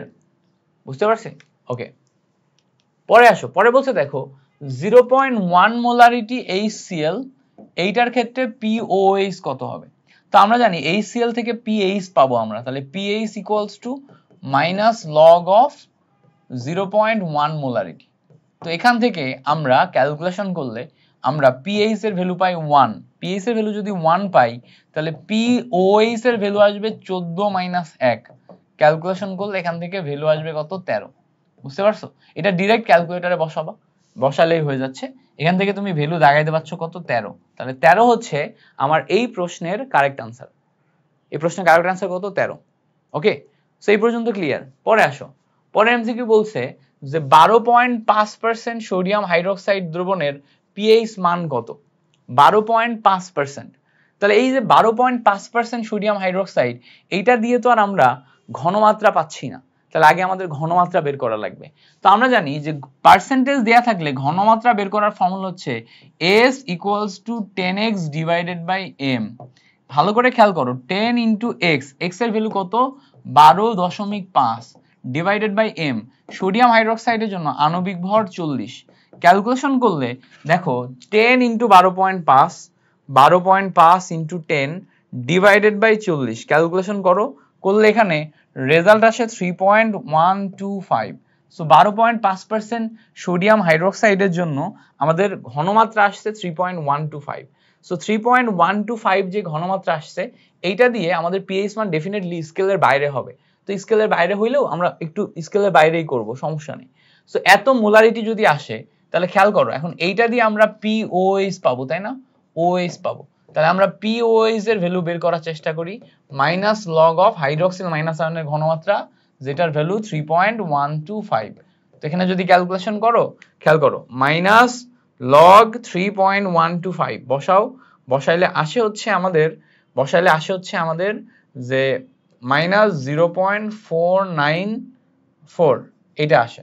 তাহলে এখন আমাদের বের করতে হবে পিএইচ এর value, pH equals two 14 minus pOH, 14 minus pOH, তাহলে 14 মাইনাস পিওএইচ। ওকে, তাহলে খেয়াল করো 14 মাইনাস অফ এখানে আমার 0.494 এটা আসবে মাইনাস, তাহলে মাইনাস মাইনাসে প্লাস, এখানে আমাদের 14.494 এটা আসে। সো 14.494 মানে 14.51, এইটার কাছাকাছি। So the correct answer is 14.51, মানে আমাদের সি নাম্বারটা এখানে কারেক্ট অ্যান্সার আসে। বুঝতে পারছো? বাট এটা বেসিক সিস্টেম কিন্তু এটা না, যখনই আমাদের ঘনমাত্রা 1 মোলারিটির চেয়ে বেশি হয়ে যায় তখন পানির ঘনত্ব আমার গুণ করতে হয়, সেটা আলাদা ভ্যালু। ওই টাইপের জিনিসপত্র আমাদের অ্যাডমিশনের কোশ্চেন সলভ করতে আসে, আমাদের এইচএসসি লেভেলে আসবে না। যেহেতু এখানে আমাদের সরাসরি এই ঘনত্ব মাত্রা দেয়া আছে, এখান থেকে যেভাবে করতে হয় ওইভাবেই কিন্তু আমি দেখাই দিলাম। সো প্যারা নিয়ে লাভ নাই, যেটুকু যেভাবে বুঝাইছি এইটুকু এভাবে মনে রাখো, এখান থেকেই তুমি হুবহুব কমন পাবা ইনশাল্লাহ। সো চলো আমরা পরের এমসিকিউটা দেখি। পরের এমসিকিউটা হচ্ছে 48 নম্বর এমসিকিউ। 48 নম্বর এমসিকিউ বলছে 1% সোডিয়াম হাইড্রোক্সাইডের পিএইচ মান কত। 1% সোডিয়াম হাইড্রোক্সাইড, সো পার্সেন্টেজ দেয়া থাকলে আবারও আমাদের S equals to 10x divided by m, এই ফর্মুলা নিতে হবে, যেখানে x এর ভ্যালু হচ্ছে এই সংখ্যাটা। তাহলে x এর ভ্যালু কত, এখানে আমাদের দেখো 1 দেয়া আছে, সো 1 বসাই দিলাম। সোডিয়াম হাইড্রোক্সাইডের জন্য আণবিক ভর কত, 40, তাহলে আমরা 40 বসাই দিলাম। ক্যালকুলেশন করলে দেখো এই শূন্য আর এই শূন্য কেটে যে 1/4 হয়, সো 1/4 মানে হচ্ছে তোমার 0.25 মোলারিটি। 1/4 ক্যালকুলেটরে বসাবা, 1/4, 1 ডিভাইডেড বাই 4, 0.25 মোলারিটি। এবার দেখো আমাদের এখানে হাইড্রক্সিল আছে, তার মানে আমি পিওএইচ পাবো। পিওএইচ মানে কি, minus log of hydroxyl minus আয়নের ঘনমাত্রা, সেটা কত, 0.25, এটা বসাই দিলাম। এবার দেখো এই জায়গাতে মাইনাস লগ 0.25 যখন বসাবো, এখানে আমাদের রেজাল্ট আসবে 0.6, এটা আসবে পিওএইচ এর ভ্যালু, বাট চাইছে কি পিএইচ এর ভ্যালু। তাহলে পিএইচ ইকুয়ালস টু আমাদের রেজাল্ট আসবে 14 মাইনাস পিওএইচ মানে 0.6, ক্যালকুলেশন করলে এই রেজাল্ট আসে হচ্ছে 13.4। সো সব মিলায় শেষ পর্যন্ত আমরা পারলাম কত, 13.4। বুঝতে পারছো? সো 13.4 হচ্ছে আমাদের এখানে কারেক্ট আনসার। এই হচ্ছে আমাদের কারেক্ট আনসার। তাহলে এইভাবে স্টেপ বাই স্টেপ তুমি সলিউশন করবা, করলেই মিলে যাবে। প্রথমে তোমার এই যে এই জায়গাতে যে সংখ্যাটা দেয়া আছে কত পার্সেন্টেজ, সেটা আমার এক্স এর ভ্যালু এটা জানতে হবে। আর জানতে হবে ফর্মুলা কি, ফর্মুলা হচ্ছে s = 10x/m। এটা পরিমাণগত রসায়নের ফর্মুলা। পরিমাণগত রসায়ন থেকে আমরা এখানে হেল্প নিচ্ছি, ওকে, দিয়ে তারপরে আমরা ক্যালকুলেশন করে মিলাই ফেললাম। পরের এমসিকিউতে চলো। পরের এমসিকিউ বলছে দেখো, সেমিমোলার সোডিয়াম হাইড্রোক্সাইড দ্রবণের পিএইচ কত। এখন সেমি মানে হচ্ছে 0.5 মোলারিটি সোডিয়াম হাইড্রোক্সাইড। তো সোডিয়াম হাইড্রোক্সাইড যেহেতু দেয়া আছে, এখান থেকে তুমি POH পাবা। কি পাবা? POH পাবা। তো POH = log of hydroxyl minus আয়নের ঘনমাত্রা মানে কত? 0.5 মোলারিটি। তো ক্যালকুলেশন করবা কি করে? ক্যালকুলেটর ব্যবহার করে মাইনাস লগ কি বসাবা? 0.5 বসাইলে এখান থেকে রেজাল্ট আসছে দেখো 0.3। POH এর ভ্যালু কত? 0.3। বাট চাইছে কি PH, তাহলে PH = আমার 14 মাইনাস POH, এটা বসাতে হবে। তাহলে প্রথমে 14 নিলাম, এবার POH এর ভ্যালু কত? 0.3। তাহলে ক্যালকুলেটরে দিয়ে বসাইলে এখানে আমি 13.7 পাবো। কত পাবো? 13.7। তাহলে এখান থেকে আমার POH এর ভ্যালু 13.7 আসবে। তো এখানে দেখো 0.3 যেটা আসছে এটা কিন্তু POH এর ভ্যালু আসছে, তাই না? POH এর ভ্যালু, বাট চাইছে PH এর ভ্যালু। আবার এখানে অপশনে দেখো 0.3 ভ্যালুটা দেয়া আছে, তার মানে এই জায়গাতে এরা লিখছে হচ্ছে ভুল। PH না লিখে POH হইতো। POH হইলে 0.3 কারেক্ট আনসার, PH হইলে 13.7 হচ্ছে কারেক্ট আনসার। PH বললে 13.7, POH বললে 0.3, দুইটা জিনিস। PH বললে 13.7, POH বললে 0.3, আলাদা আলাদা। ওকে, সো চলো এখন আসি পরের এমসিকিউটাতে। বলছে কোন দ্রবণের OH আয়নের যে ঘনমাত্রা সেটা এত হলে pH কত। OH আয়নের ঘনমাত্রা যদি এত হয় এবং pH কত এটা জিজ্ঞেস করছে। OH আয়নের ঘনমাত্রা ভালো করে খেয়াল করো। এবার OH আয়নের ঘনমাত্রা মানে এই ঘনমাত্রা থেকে আমি POH এর ভ্যালু পাবো। POH = log of hydroxyl minus আয়নের ঘনমাত্রা। এবার ভালো করে খেয়াল করো, মাইনাস লগ নিলাম। এই ঘনমাত্রা দেখো কত দেয়া আছে? 3.5 × 10⁻⁴ এই দেয়া আছে। এইটা এখন তুমি ক্যালকুলেটরে বসাবা, বসালে POH এর ভ্যালু পাবা। তো মাইনাস লগ 3.5 × 10⁻⁴ বসাই দিলাম, দিয়ে ক্যালকুলেট করলে এখান থেকে 3.45 পাওয়া যায়। তো এটা তো POH আর চাইছে কি PH, তাহলে PH = আমরা জানি 14 - POH, এটা পাওয়া যায়। তাহলে 14 নিলাম, মাইনাস POH এর ভ্যালু কত? 3.45। তাহলে এখানে দেখো 14 - 3.45 ক্যালকুলেশন করলে আমার এখান থেকে রেজাল্ট আসে 10.54 বা 10.5। সো 10.54 দেখো এটা কত নম্বরে? ডি নাম্বারে দেয়া আছে। বুঝতে পারছো? 10.54 এটা কত নম্বরে? ডি নাম্বারে দেয়া আছে। সো ডি হচ্ছে আমাদের কারেক্ট আনসার। কেমনে করলাম বুঝতে পারছো? একটু দ্রুত গেছি, বাট একদম সিম্পল ভেঙে ভেঙে স্টেপ বাই স্টেপ বুঝাইছি। সো তোমার একদম স্টেপ বাই স্টেপ বুঝে যাওয়ার কথা। যদি তারপরেও না বুঝতে পারো, অসুবিধা হয়, তাহলে ভিডিওটা 2 বা 3 বার দেখবা, ওই এই জায়গাটা একটু রিপিট করে করে দেখবা, বাট বুঝে নিয়ে তারপরে আগাবা, কেমন? ওকে, পরের এমসিকিউটাতে আসি। পরে বলছে যে একটা দ্রবণের পিএইচ দেয়া আছে 6, ওই দ্রবণে আরো HCl দ্রবণ যোগ করলে পিএইচ এর ভ্যালু 3 হয়। এবার বলছে শেষ দ্রবণের আয়নের মোলার ঘনমাত্রা কত বৃদ্ধি পাইছে। সো এই যে আয়নের ঘনমাত্রা বৃদ্ধি, এই ঘনমাত্রা বৃদ্ধি মানে হাইড্রোজেন প্লাস আয়নের ঘনমাত্রা বৃদ্ধি। এই ভ্যালুটা আসবে ডেল হাইড্রোজেন প্লাস আয়নের ঘনমাত্রা বৃদ্ধি ইকুয়ালস টু তোমার হবে 10⁻⁴ pH 1 - pH 2। আগেও দেখাইছি এই রেজাল্টটা। তাহলে কেমনে পাবো আমি? 10⁻, ভালো করে খেয়াল করলে দেখবা 10⁻, এখান থেকে আমরা বৃদ্ধি যেহেতু বলছে না, মানে কি অবশ্যই তোমার বড় থেকে ছোট হবে। হ্রাস বললে 1 আকারে আসতো, 10⁻⁻- হইতো। সো এখানে যেহেতু বৃদ্ধি ঘটছে, বৃদ্ধি ঘটলে বড় থেকে ছোট। তাহলে বড় ভ্যালু কত দেখো তো? 6 মাইনাস ছোট ভ্যালু 3। তাহলে ক্যালকুলেশন করলে 10⁻³ আসবে হচ্ছে আমার এখানে কারেক্ট আনসার। সো এখান থেকে আমরা 10⁻³ টাইমস বৃদ্ধি পাইছে এইটা দেখাতে পারবো, মানে B is the correct answer. বুঝতে পারছো? সো যখনই আমাদের একটা দ্রবণের পিএইচ দেয়া আছে, এখানে আমরা আরো যোগ করে যখন আমরা তোমার পিএইচ এর ভ্যালু কম করছি, মানে আমার ঘনমাত্রা বৃদ্ধি পাইছে। তো সেই ক্ষেত্রে 10⁶ থেকে 3 বাদ দিলে কতটুকু বৃদ্ধি পাইছে? 1000 গুণ বৃদ্ধি পাইছে, 10⁻³ টাইমস বৃদ্ধি পাইছে। এইটা আমরা দাগাইতে পারবো। ওকে, গ্রেট। এই পর্যন্ত আমাদের ক্লিয়ার। এই প্রশ্ন তুমি তোমার হচ্ছে মনে নাও থাকতে পারে, এই প্রশ্ন তোমার কাছে আনইজি লাগতে পারে। তো এই জন্য যেটা করবা, এই প্রশ্ন বারবার পড়বা, প্রশ্নের ভিতরে যে কিওয়ার্ড দেয়া আছে, তথ্যগুলা দেয়া আছে, ইনফো দেয়া আছে, এগুলা পড়ে পড়ে মুখস্থ করে ফেলতে হবে। তাহলে দেখবা যে আনসার তো তুমি পারবাই, প্রশ্নও কখনো তোমার কাছে কঠিন লাগবে না। এটা একটা ফ্যাক্ট, প্রশ্নও তোমার কাছে কখনো কঠিন লাগবে না। পরে বলছে দেখো 10⁹ মোলারিটি সোডিয়াম হাইড্রোক্সাইডের পিএইচ এর মান নিচের কোনটির নিকটতম হবে? তো এখান থেকে সোডিয়াম হাইড্রোক্সাইড যেহেতু আছে, এখান থেকে পাবো আমি পিওএইচ। তো পিওএইচ এর ভ্যালু কত পাবো? -log(10⁹)। তো এই জায়গা থেকে আমি রেজাল্ট পাবো 9। তাহলে পিওএইচ এর ভ্যালু হচ্ছে 9। তাহলে এখন আমি পিএইচ এর ভ্যালু কত বের করব? পিএইচ = 14 - পিওএইচ, এটা পাবো। তাহলে দেখো 14 নিলাম মাইনাস পিওএইচ এর ভ্যালু কত? 9। 9 নিলে দেখো এখান থেকে আমি পিএইচ এর ভ্যালু কত পাচ্ছি? 5। তাহলে এখান থেকে রেজাল্ট আসছে আলটিমেটলি 5। বুঝতে পারছো? That's the point. রেজাল্ট কত আসছে? 5 আসছে। ওকে, গ্রেট। এই হচ্ছে আমাদের ফাইনাল। আচ্ছা, পরে আসো। পরে বলছে 0.01 মোলারিটি সোডিয়াম হাইড্রোক্সাইডের পিএইচ কত? আবারও সোডিয়াম হাইড্রোক্সাইড মানে এখান থেকে আমি পিওএইচ পাবো -log(0.01). এখান থেকে তুমি ক্যালকুলেটরে বসাবা, বসাইলে রেজাল্ট পাবা 2। 2 পাবা কার ভ্যালু? পিওএইচ এর ভ্যালু। তাহলে পিএইচ কত হবে? পিএইচ হবে হচ্ছে 14 থেকে 2 বাদ ক্যালকুলেশন করলে 12 আসবে। তাহলে এখান থেকে কারেক্ট আনসার কোনটা? 12। ক্লিয়ার হইছে? কারেক্ট আনসার হচ্ছে 12। পরে বলছে দেখো যে 20 ml 0.1 মোলারিটি সোডিয়াম হাইড্রোক্সাইড দ্রবণ, আরেকটা হচ্ছে 1.5 মোলারিটি 2 ml সোডিয়াম হাইড্রোক্সাইড দ্রবণ। এই দুইটাকে মিশ্রিত করলে মিশ্রিত দ্রবণের নতুন ঘনমাত্রা কত হবে?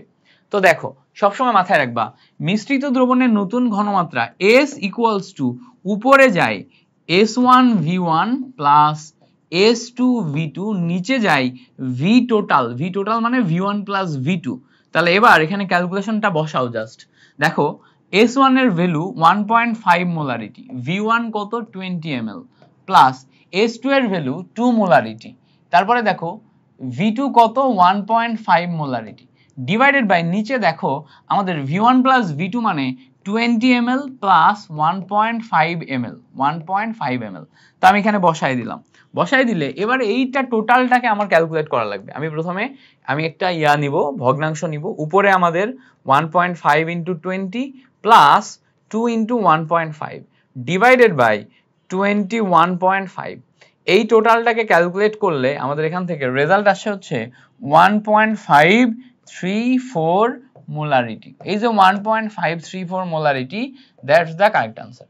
সো 1.534 মোলারিটি মানে কি? 1.5 মোলারিটি আমাদের কারেক্ট আনসার আসে। তাহলে আমরা এ নাম্বারটা কারেক্ট লাগাইতে পারবো।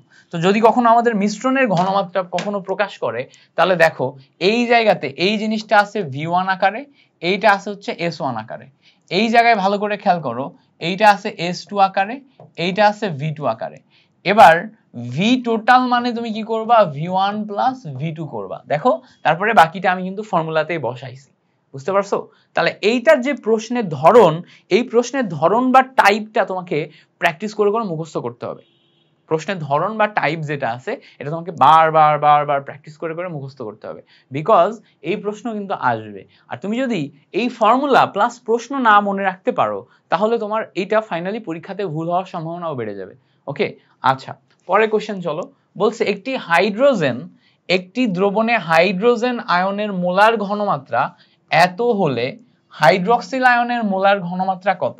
তো আমাদের জানতে হবে যে হাইড্রোজেন প্লাস আয়নের মোলার ঘনমাত্রা ইনটু হাইড্রক্সিল মাইনাস আয়নের মোলার ঘনমাত্রা, এই দুইয়ের গুণফল হচ্ছে 10⁻⁻14।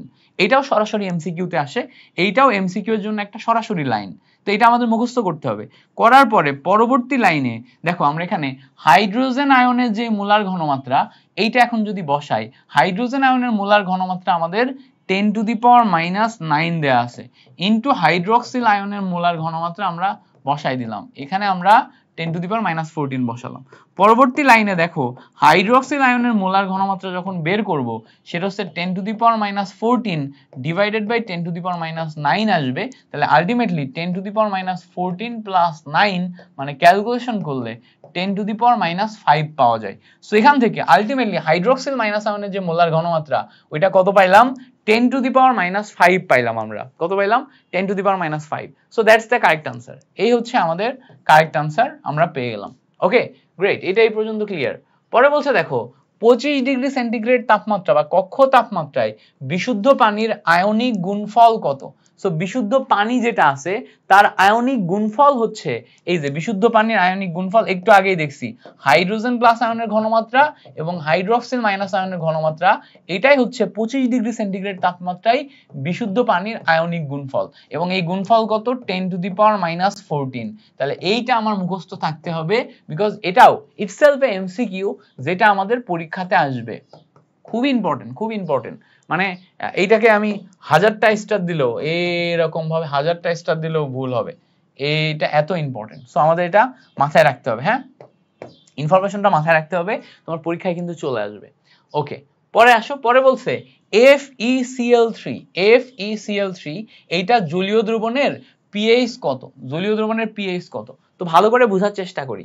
আয়রন ক্লোরাইড এটা একটা নিজেই সল্ট, হ্যাঁ আয়রন ক্লোরাইড একটা সল্ট, একে যদি আমি পানিতে দ্রবীভূত করি, H2O পানিতে দ্রবীভূত করি, তাহলে আসলে কি তৈরি হয় ভালো করে একটু বোঝার চেষ্টা করব।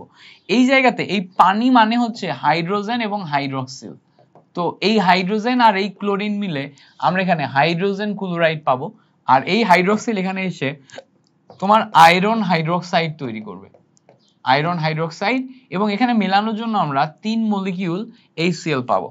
তো মজার ব্যাপার হচ্ছে এখানে আমরা খেয়াল করো এই দুইটার বিক্রিয়া শেষে আমরা HCl পাচ্ছি এবং আয়রন হাইড্রোক্সাইড পাচ্ছি। তো এই যে আয়রন হাইড্রোক্সাইড এটা হচ্ছে আমাদের ক্ষার বা বেজ, আর HCl যেটা এইটা হচ্ছে আমাদের অ্যাসিড। তো এই দুইটা অ্যাসিড এবং ক্ষারের মধ্যে HCl অ্যাসিড বেশি শক্তিশালী, HCl অ্যাসিড বেশি শক্তিশালী, ফলে বেশি শক্তিশালী হওয়ায় এই যে দ্রবণটা হবে হচ্ছে অ্যাসিডিক। আর কোন একটি দ্রবণ অ্যাসিডিক হওয়া মানে সেই দ্রবণে তুমি জানো যে পিএইচ এর যে রেঞ্জ এটা থাকে হচ্ছে 0 থেকে 14 এর মাঝখানে থেকে 7 এর চেয়ে কম হলে সেটা অ্যাসিড, আর 7 এর চেয়ে বেশি হলে সেটা ক্ষার বা বেজ। তো যেহেতু 7 এর চেয়ে কম তাহলে এই যে 7 এর চেয়ে কম এইটা আমাদের দাগাইতে হবে। কেন 7 এর চেয়ে কম কেন দাগাইতে হবে? কারণ আমরা এখানে গাঢ় HCl পাইছি না, বা HCl মানে অ্যাসিডিক। তো দ্রবণে HCl এর আধিক্য বেশি থাকার কারণে এই দ্রবণটা অ্যাসিডিক একটা দ্রবণ, HCl এর আধিক্য বেশি থাকার কারণে বা HCl বেশি শক্তিশালী অ্যাসিড হওয়ার কারণে এই দ্রবণটা একটা তোমার অ্যাসিডিক দ্রবণ। সো অ্যাসিডিক দ্রবণ হওয়ার কারণে এটা 7 এর চেয়ে কম হবে। ওকে আশা করি এই পর্যন্ত ক্লিয়ার হয়েছে। পরে বলছে দেখো 2% সোডিয়াম বাইকার্বনেট, এটা হচ্ছে Na2CO3 সোডিয়াম বাইকার্বনেট দ্রবণের পিএইচ বের করো। আচ্ছা আগে আমরা এই সোডিয়াম বাইকার্বনেটের ঘনমাত্রাটা বের করার চেষ্টা করি। সো ঘনমাত্রা S ইকুয়ালস টু আমরা জানি 10x ডিভাইডেড বাই m, এটা করতে হবে। সো 10 নিলাম, x এর ভ্যালু 2% মানে 2, m এর ভ্যালু সোডিয়াম বাইকার্বনেট 106। তো এটা বসানোর পর এখান থেকে আগে ঘনমাত্রা বের করি, 20 ডিভাইডেড বাই 106 ক্যালকুলেশন করলে 0.188 মোলারিটি এইটা আসে সোডিয়াম বাইকার্বনেটের ঘনমাত্রা। এবার মজার ব্যাপার হচ্ছে এই সোডিয়াম বাইকার্বনেট এইটা যখন আমি জলীয় দ্রবণে নিব তখন এটা ক্ষার হিসেবে কাজ করবে এবং সে সোডিয়াম হাইড্রোক্সাইডে রূপান্তর হবে, তো এখানে দেখো সোডিয়াম 2টা আছে, সেখানে 2 মোল সোডিয়াম হাইড্রোক্সাইডে রূপান্তর হবে। 2 মোল সোডিয়াম হাইড্রোক্সাইডে যদি রূপান্তর হয় দ্যাট মিন্স আমাদের এখানে এই সোডিয়াম বাইকার্বনেট এটা ক্ষার হিসেবে যখন তুমি কাজ করাবা তখন এর তুল্য সংখ্যা ই এর ভ্যালু কত 2। তো যখন তুমি এখন এই জায়গাতে POH বের করতে চাইবা, প্রথমে POH বের করতে হবে। তো minus log of hydrogen minus আয়নের হাইড্রোক্সিল মাইনাস আয়নের ঘনমাত্রা যেটা হচ্ছে E ইনটু C আসবে। তো ভালো করে খেয়াল করলে দেখবা মাইনাস লগ নিলাম, ই এর ভ্যালু সোডিয়াম বাইকার্বনেটের জন্য 2 আর সি এর ভ্যালু যেটা আমি অলরেডি বের করছি 0.188 ক্যালকুলেশন করো। এবার এখানে মাইনাস লগ নিবা 2 ইন্টু 0.188 বসাই দাও, বসাইলে রেজাল্ট আসবে 0.424। এখন আমাদের বের করা লাগবে কি পিএইচ, তাহলে পিএইচ মানে হচ্ছে 14 মাইনাস পিওএইচ, সো 0.424, 0.424। তো ক্যালকুলেশন করলে 14 মাইনাস 0.424 মানে 13.57। তো এখান থেকে আমরা ক্যালকুলেশন শেষ করে দেখো তো কি পাচ্ছি, 13.57 মানে কি 13.6, মানে বি নাম্বার পাচ্ছি হচ্ছে আমাদের কারেক্ট আনসার। 13.57 মানে কি 13.6, so B is the correct answer. So B আসছে এখানে আমাদের দ্য ফাইনাল কারেক্ট আনসার। বুঝতে পারছো? ওকে, এই পর্যন্ত আমাদের ক্লিয়ার। পরে আসো, পরে বলছে মানুষের রক্তের পিএইচ রেঞ্জ কত, মানুষের রক্তের পিএইচ রেঞ্জ কত। তো আমাদের মুখস্থ করতে হবে যে মানুষের রক্তের পিএইচ রেঞ্জ হচ্ছে এইটা, ডি নাম্বারটা, ডি নাম্বার 7.35 থেকে 7.45, এটা হচ্ছে মানুষের রক্তের pH range. That is the মুখস্থ পয়েন্ট, মুখস্থ করব। মানুষের রক্তের পিএইচ রেঞ্জ জিজ্ঞেস করলে এইটা দাগাইতে হবে। পরে বলছে দেখো মানুষের রক্তের স্বাভাবিক পিএইচ কত। স্বাভাবিক পিএইচ হচ্ছে পিএইচ ইকুয়ালস টু 7.4, এটা হচ্ছে মানুষের রক্তের স্বাভাবিক পিএইচ। স্বাভাবিক পিএইচ এর কথা বললে 7.4 আসবে। পরে বলছে দেখো মানুষের রক্তে 7.45 পিএইচ এর বেশি যদি হয় তখন এই রোগটির নাম কি। আচ্ছা, অপশনগুলো এখানে সামহাও মুছে গেছে, কালো হয়ে গেছে, বুঝতে পারছো, এটা কালো হয়ে গেছে, বাট আমি বলে দিচ্ছি, খেয়াল করো। আমাদের এখানে রেঞ্জের দিকে একটু তাকাবা, মাঝখানে 7, এই সাইডে 0, এই সাইডে 14। 7-এর চেয়ে যদি কম হয় তখন এটা অ্যাসিডিক, অ্যাসিড, তাই না? আর 7-এর চেয়ে যদি বেশি হয় তাহলে সেটা হচ্ছে ক্ষারীয়, ক্ষারীয়। তো 7.45 এর চেয়ে বেশি মানে ক্ষারীয় রেঞ্জে গেছে না? সো এই ক্ষারীয় রেঞ্জে গেলে এই জিনিসটাকে বলা হচ্ছে অ্যালকালিনিসিটি না কি টাইপের একটা নাম আছে, ঠিক আছে? সো অ্যালকালিনিটি এই টাইপের একটা নাম আছে, মানে অ্যালকালাইন শব্দটি যুক্ত করে তারপরে নামটা আছে, অ্যালকালাইন শব্দটি যুক্ত করে তারপরে নামটা আছে। সো এটা আমাদের মাথায় রাখতে হবে। তো এটা হচ্ছে ক্ষারীয় কথাটার সাথে যুক্ত হবে, আর যদি তোমার সাথে চেয়ে কম হইতো তাহলে অ্যাসিডিক কথাটার সাথে যুক্ত হইতো, অ্যাসিসিটি টাইপ একটা নাম হতো। সো এটা বেসিসিটির সাথে যুক্ত হবে। ওকে, এবার বলছে দেখো মানুষের চোখের পিএইচ কত, মানুষের চোখের পানির পিএইচ কত। সো মানুষের চোখের পানির পিএইচ, এই ইনফরমেশনটা আমি ভুলে গেলাম, কত দাঁড়াও একটু চেক করে আসি। মানুষের চোখের পানির পিএইচ কত?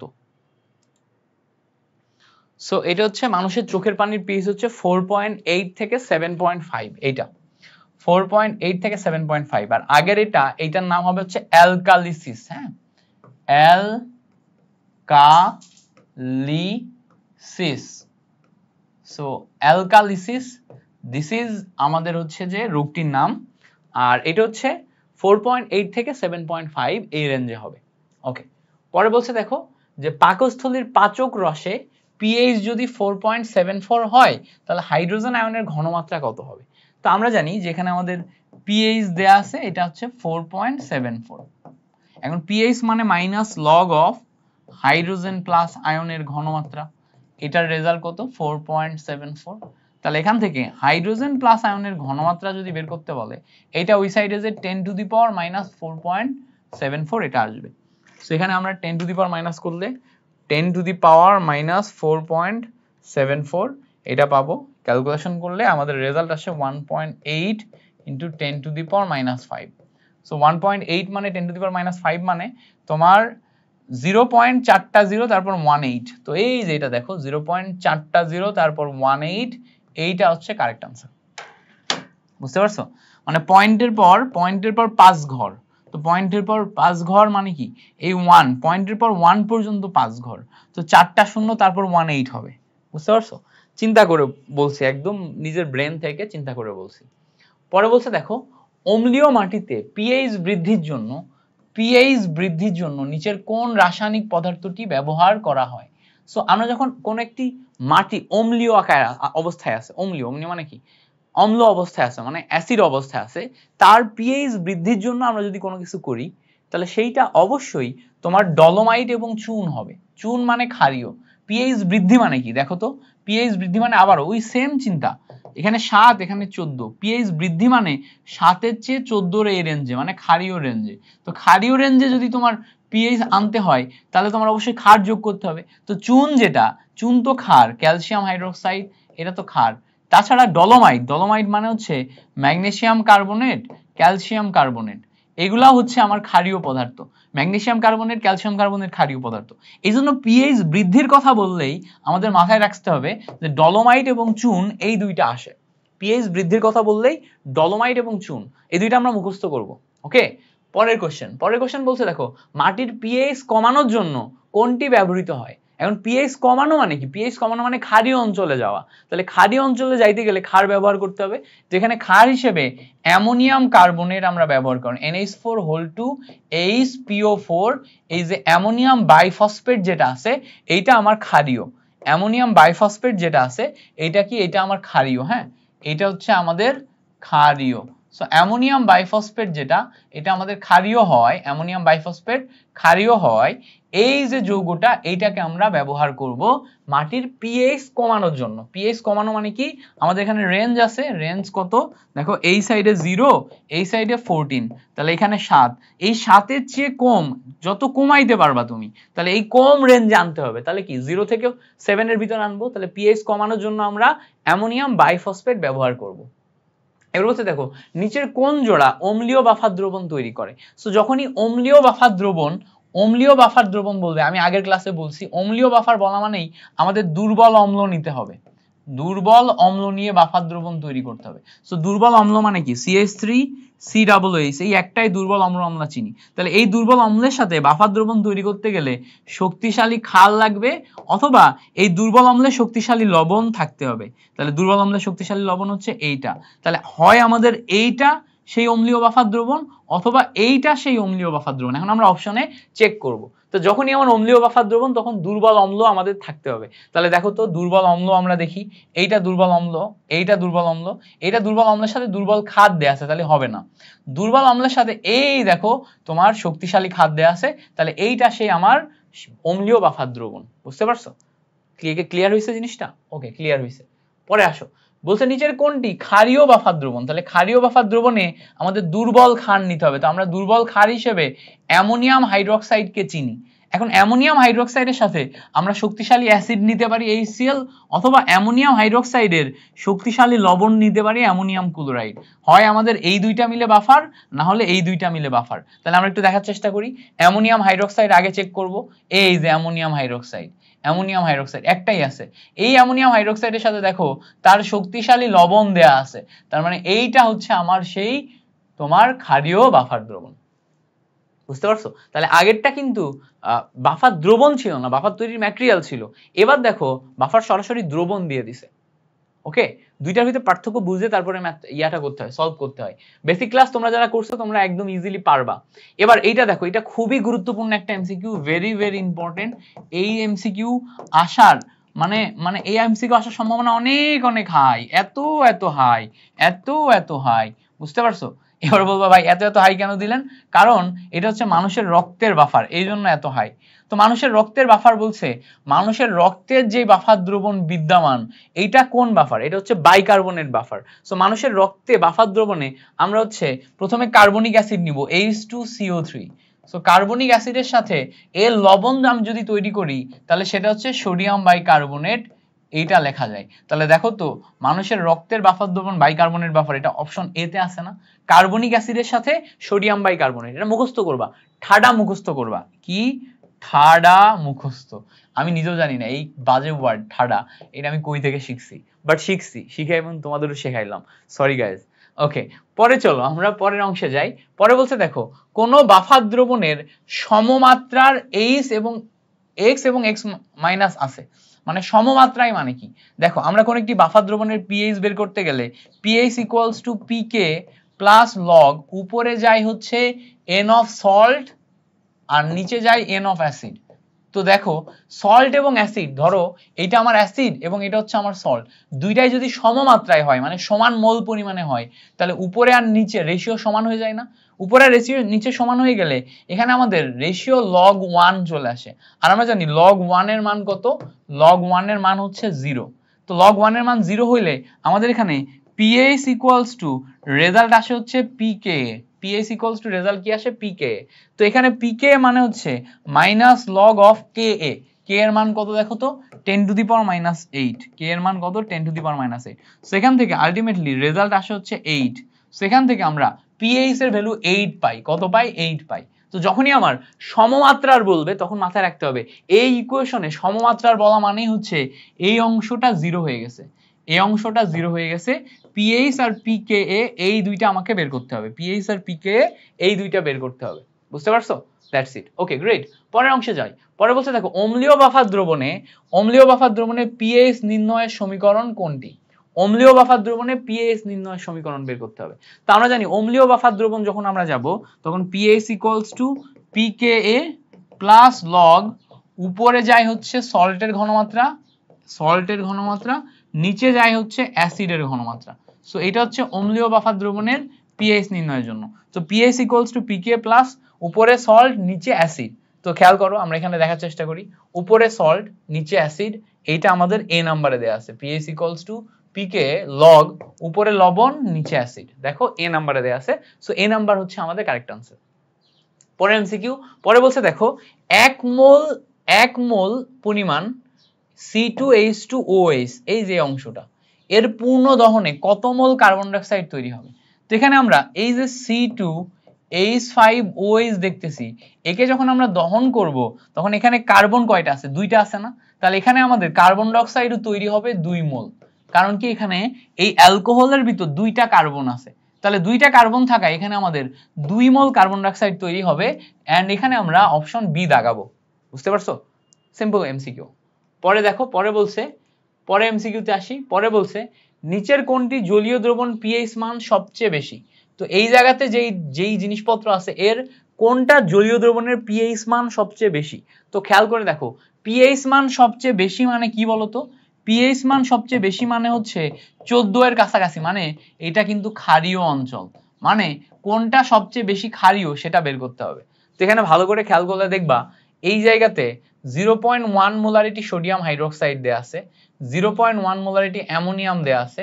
তো এখানে সবচেয়ে বেশি ক্ষার হচ্ছে 0.1 মোলারিটি সোডিয়াম হাইড্রোক্সাইড। এইটা তুমি যদি ক্যালকুলেট করো 0.1 মোলারিটি সোডিয়াম হাইড্রোক্সাইড, তো এখান থেকে তুমি পিওএইচ এর যে ভ্যালু সেটা কত পাবা? পিওএইচ এর ভ্যালু পাবা হচ্ছে 1 আর পিএইচ এর ভ্যালু পাবা 13, মানে এই জায়গাতে চলে আসবে।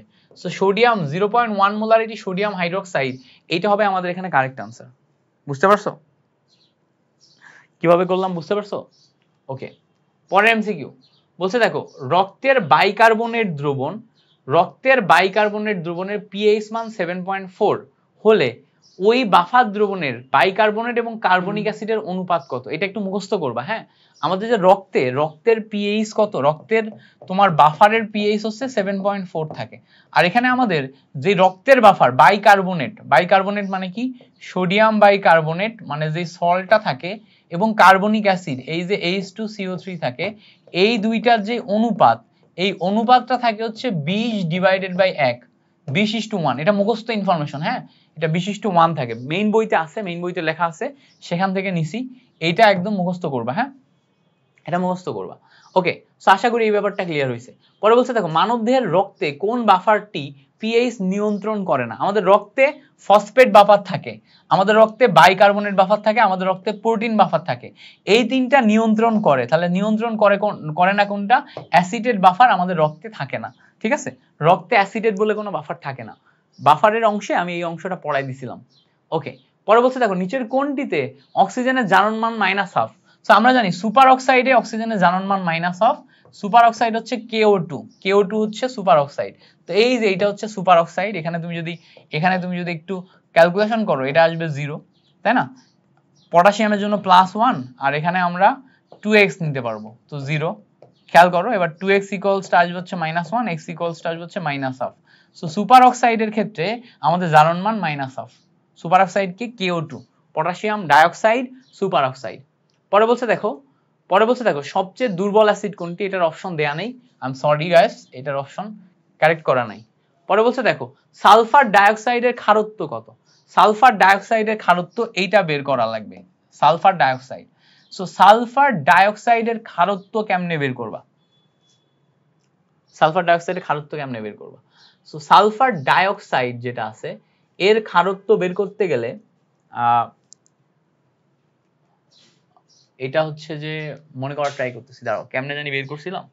সালফার ডাইঅক্সাইডের হ্যাঁ ক্ষারত্ব বের করতে করা যাবে। সালফার ডাইঅক্সাইডের সাথে আমরা যদি মনোপ্রোটিক ক্ষার সোডিয়াম হাইড্রোক্সাইড নিই, বিক্রিয়া করে সোডিয়াম সালফেট তৈরি করে, সোডিয়াম সালফেট তৈরি করে। তো এখানে খেয়াল করো সোডিয়াম কয়টা? দুইটা না? তো মেলানোর জন্য এখানে আমরা 2 মোল দিলাম। তার মানে দেখো এই একটা সালফার 2 মোল সোডিয়াম হাইড্রোক্সাইডকে প্রশমিত করতে পারে। তার মানে এখানে আমাদের ক্ষারত্ব হচ্ছে 2। তো একটা সোডিয়াম সালফেট মানে একটা হচ্ছে সালফার ডাইঅক্সাইড 2 মোল সোডিয়াম হাইড্রোক্সাইডকে প্রশমিত করতে পারার কারণে এখানে আমাদের ক্ষারত্ব কত আসছে? 2 আসছে। ক্লিয়ার? তো এই ছিল আমাদের তোমাদের প্রতি একটা চমৎকার ক্লাস। মাথায় রাখবা যে শুধু কঠোর পরিশ্রম নয়, এটা আমি বলি বারবার ক্লাসে বলি যে শুধু কঠোর পরিশ্রম নয়, নিয়মিত কঠোর পরিশ্রমই তোমাকে সফল করে তুলবে। মানে তুমি হয়তো একদিন অনেক পড়াশোনা করলা, 12 ঘন্টা 15 ঘন্টা 20 ঘন্টা পড়াশোনা করলা, তারপর 3 দিন টানা পড়লা না, ওই পড়াশোনায় কাজে দিবে না। তুমি প্রতিদিন 3 ঘন্টা 4 ঘন্টা পড়ো বা 6 ঘন্টা পড়ো, বাট নিয়মিত পড়ো। কনসিস্টেন্সি ইজ দ্য কি। নিয়মিত কঠোর পরিশ্রম এইটার অভ্যাস তোমাকে আসলেই সফল করে তুলবে। সো তোমার জন্য শুভকামনা রইল। Thank you so much for watching this class. Final short সিরিজের অন্যান্য ক্লাসগুলো অবশ্যই কইরো। আল্লাহ হাফেজ, আসসালামু আলাইকুম।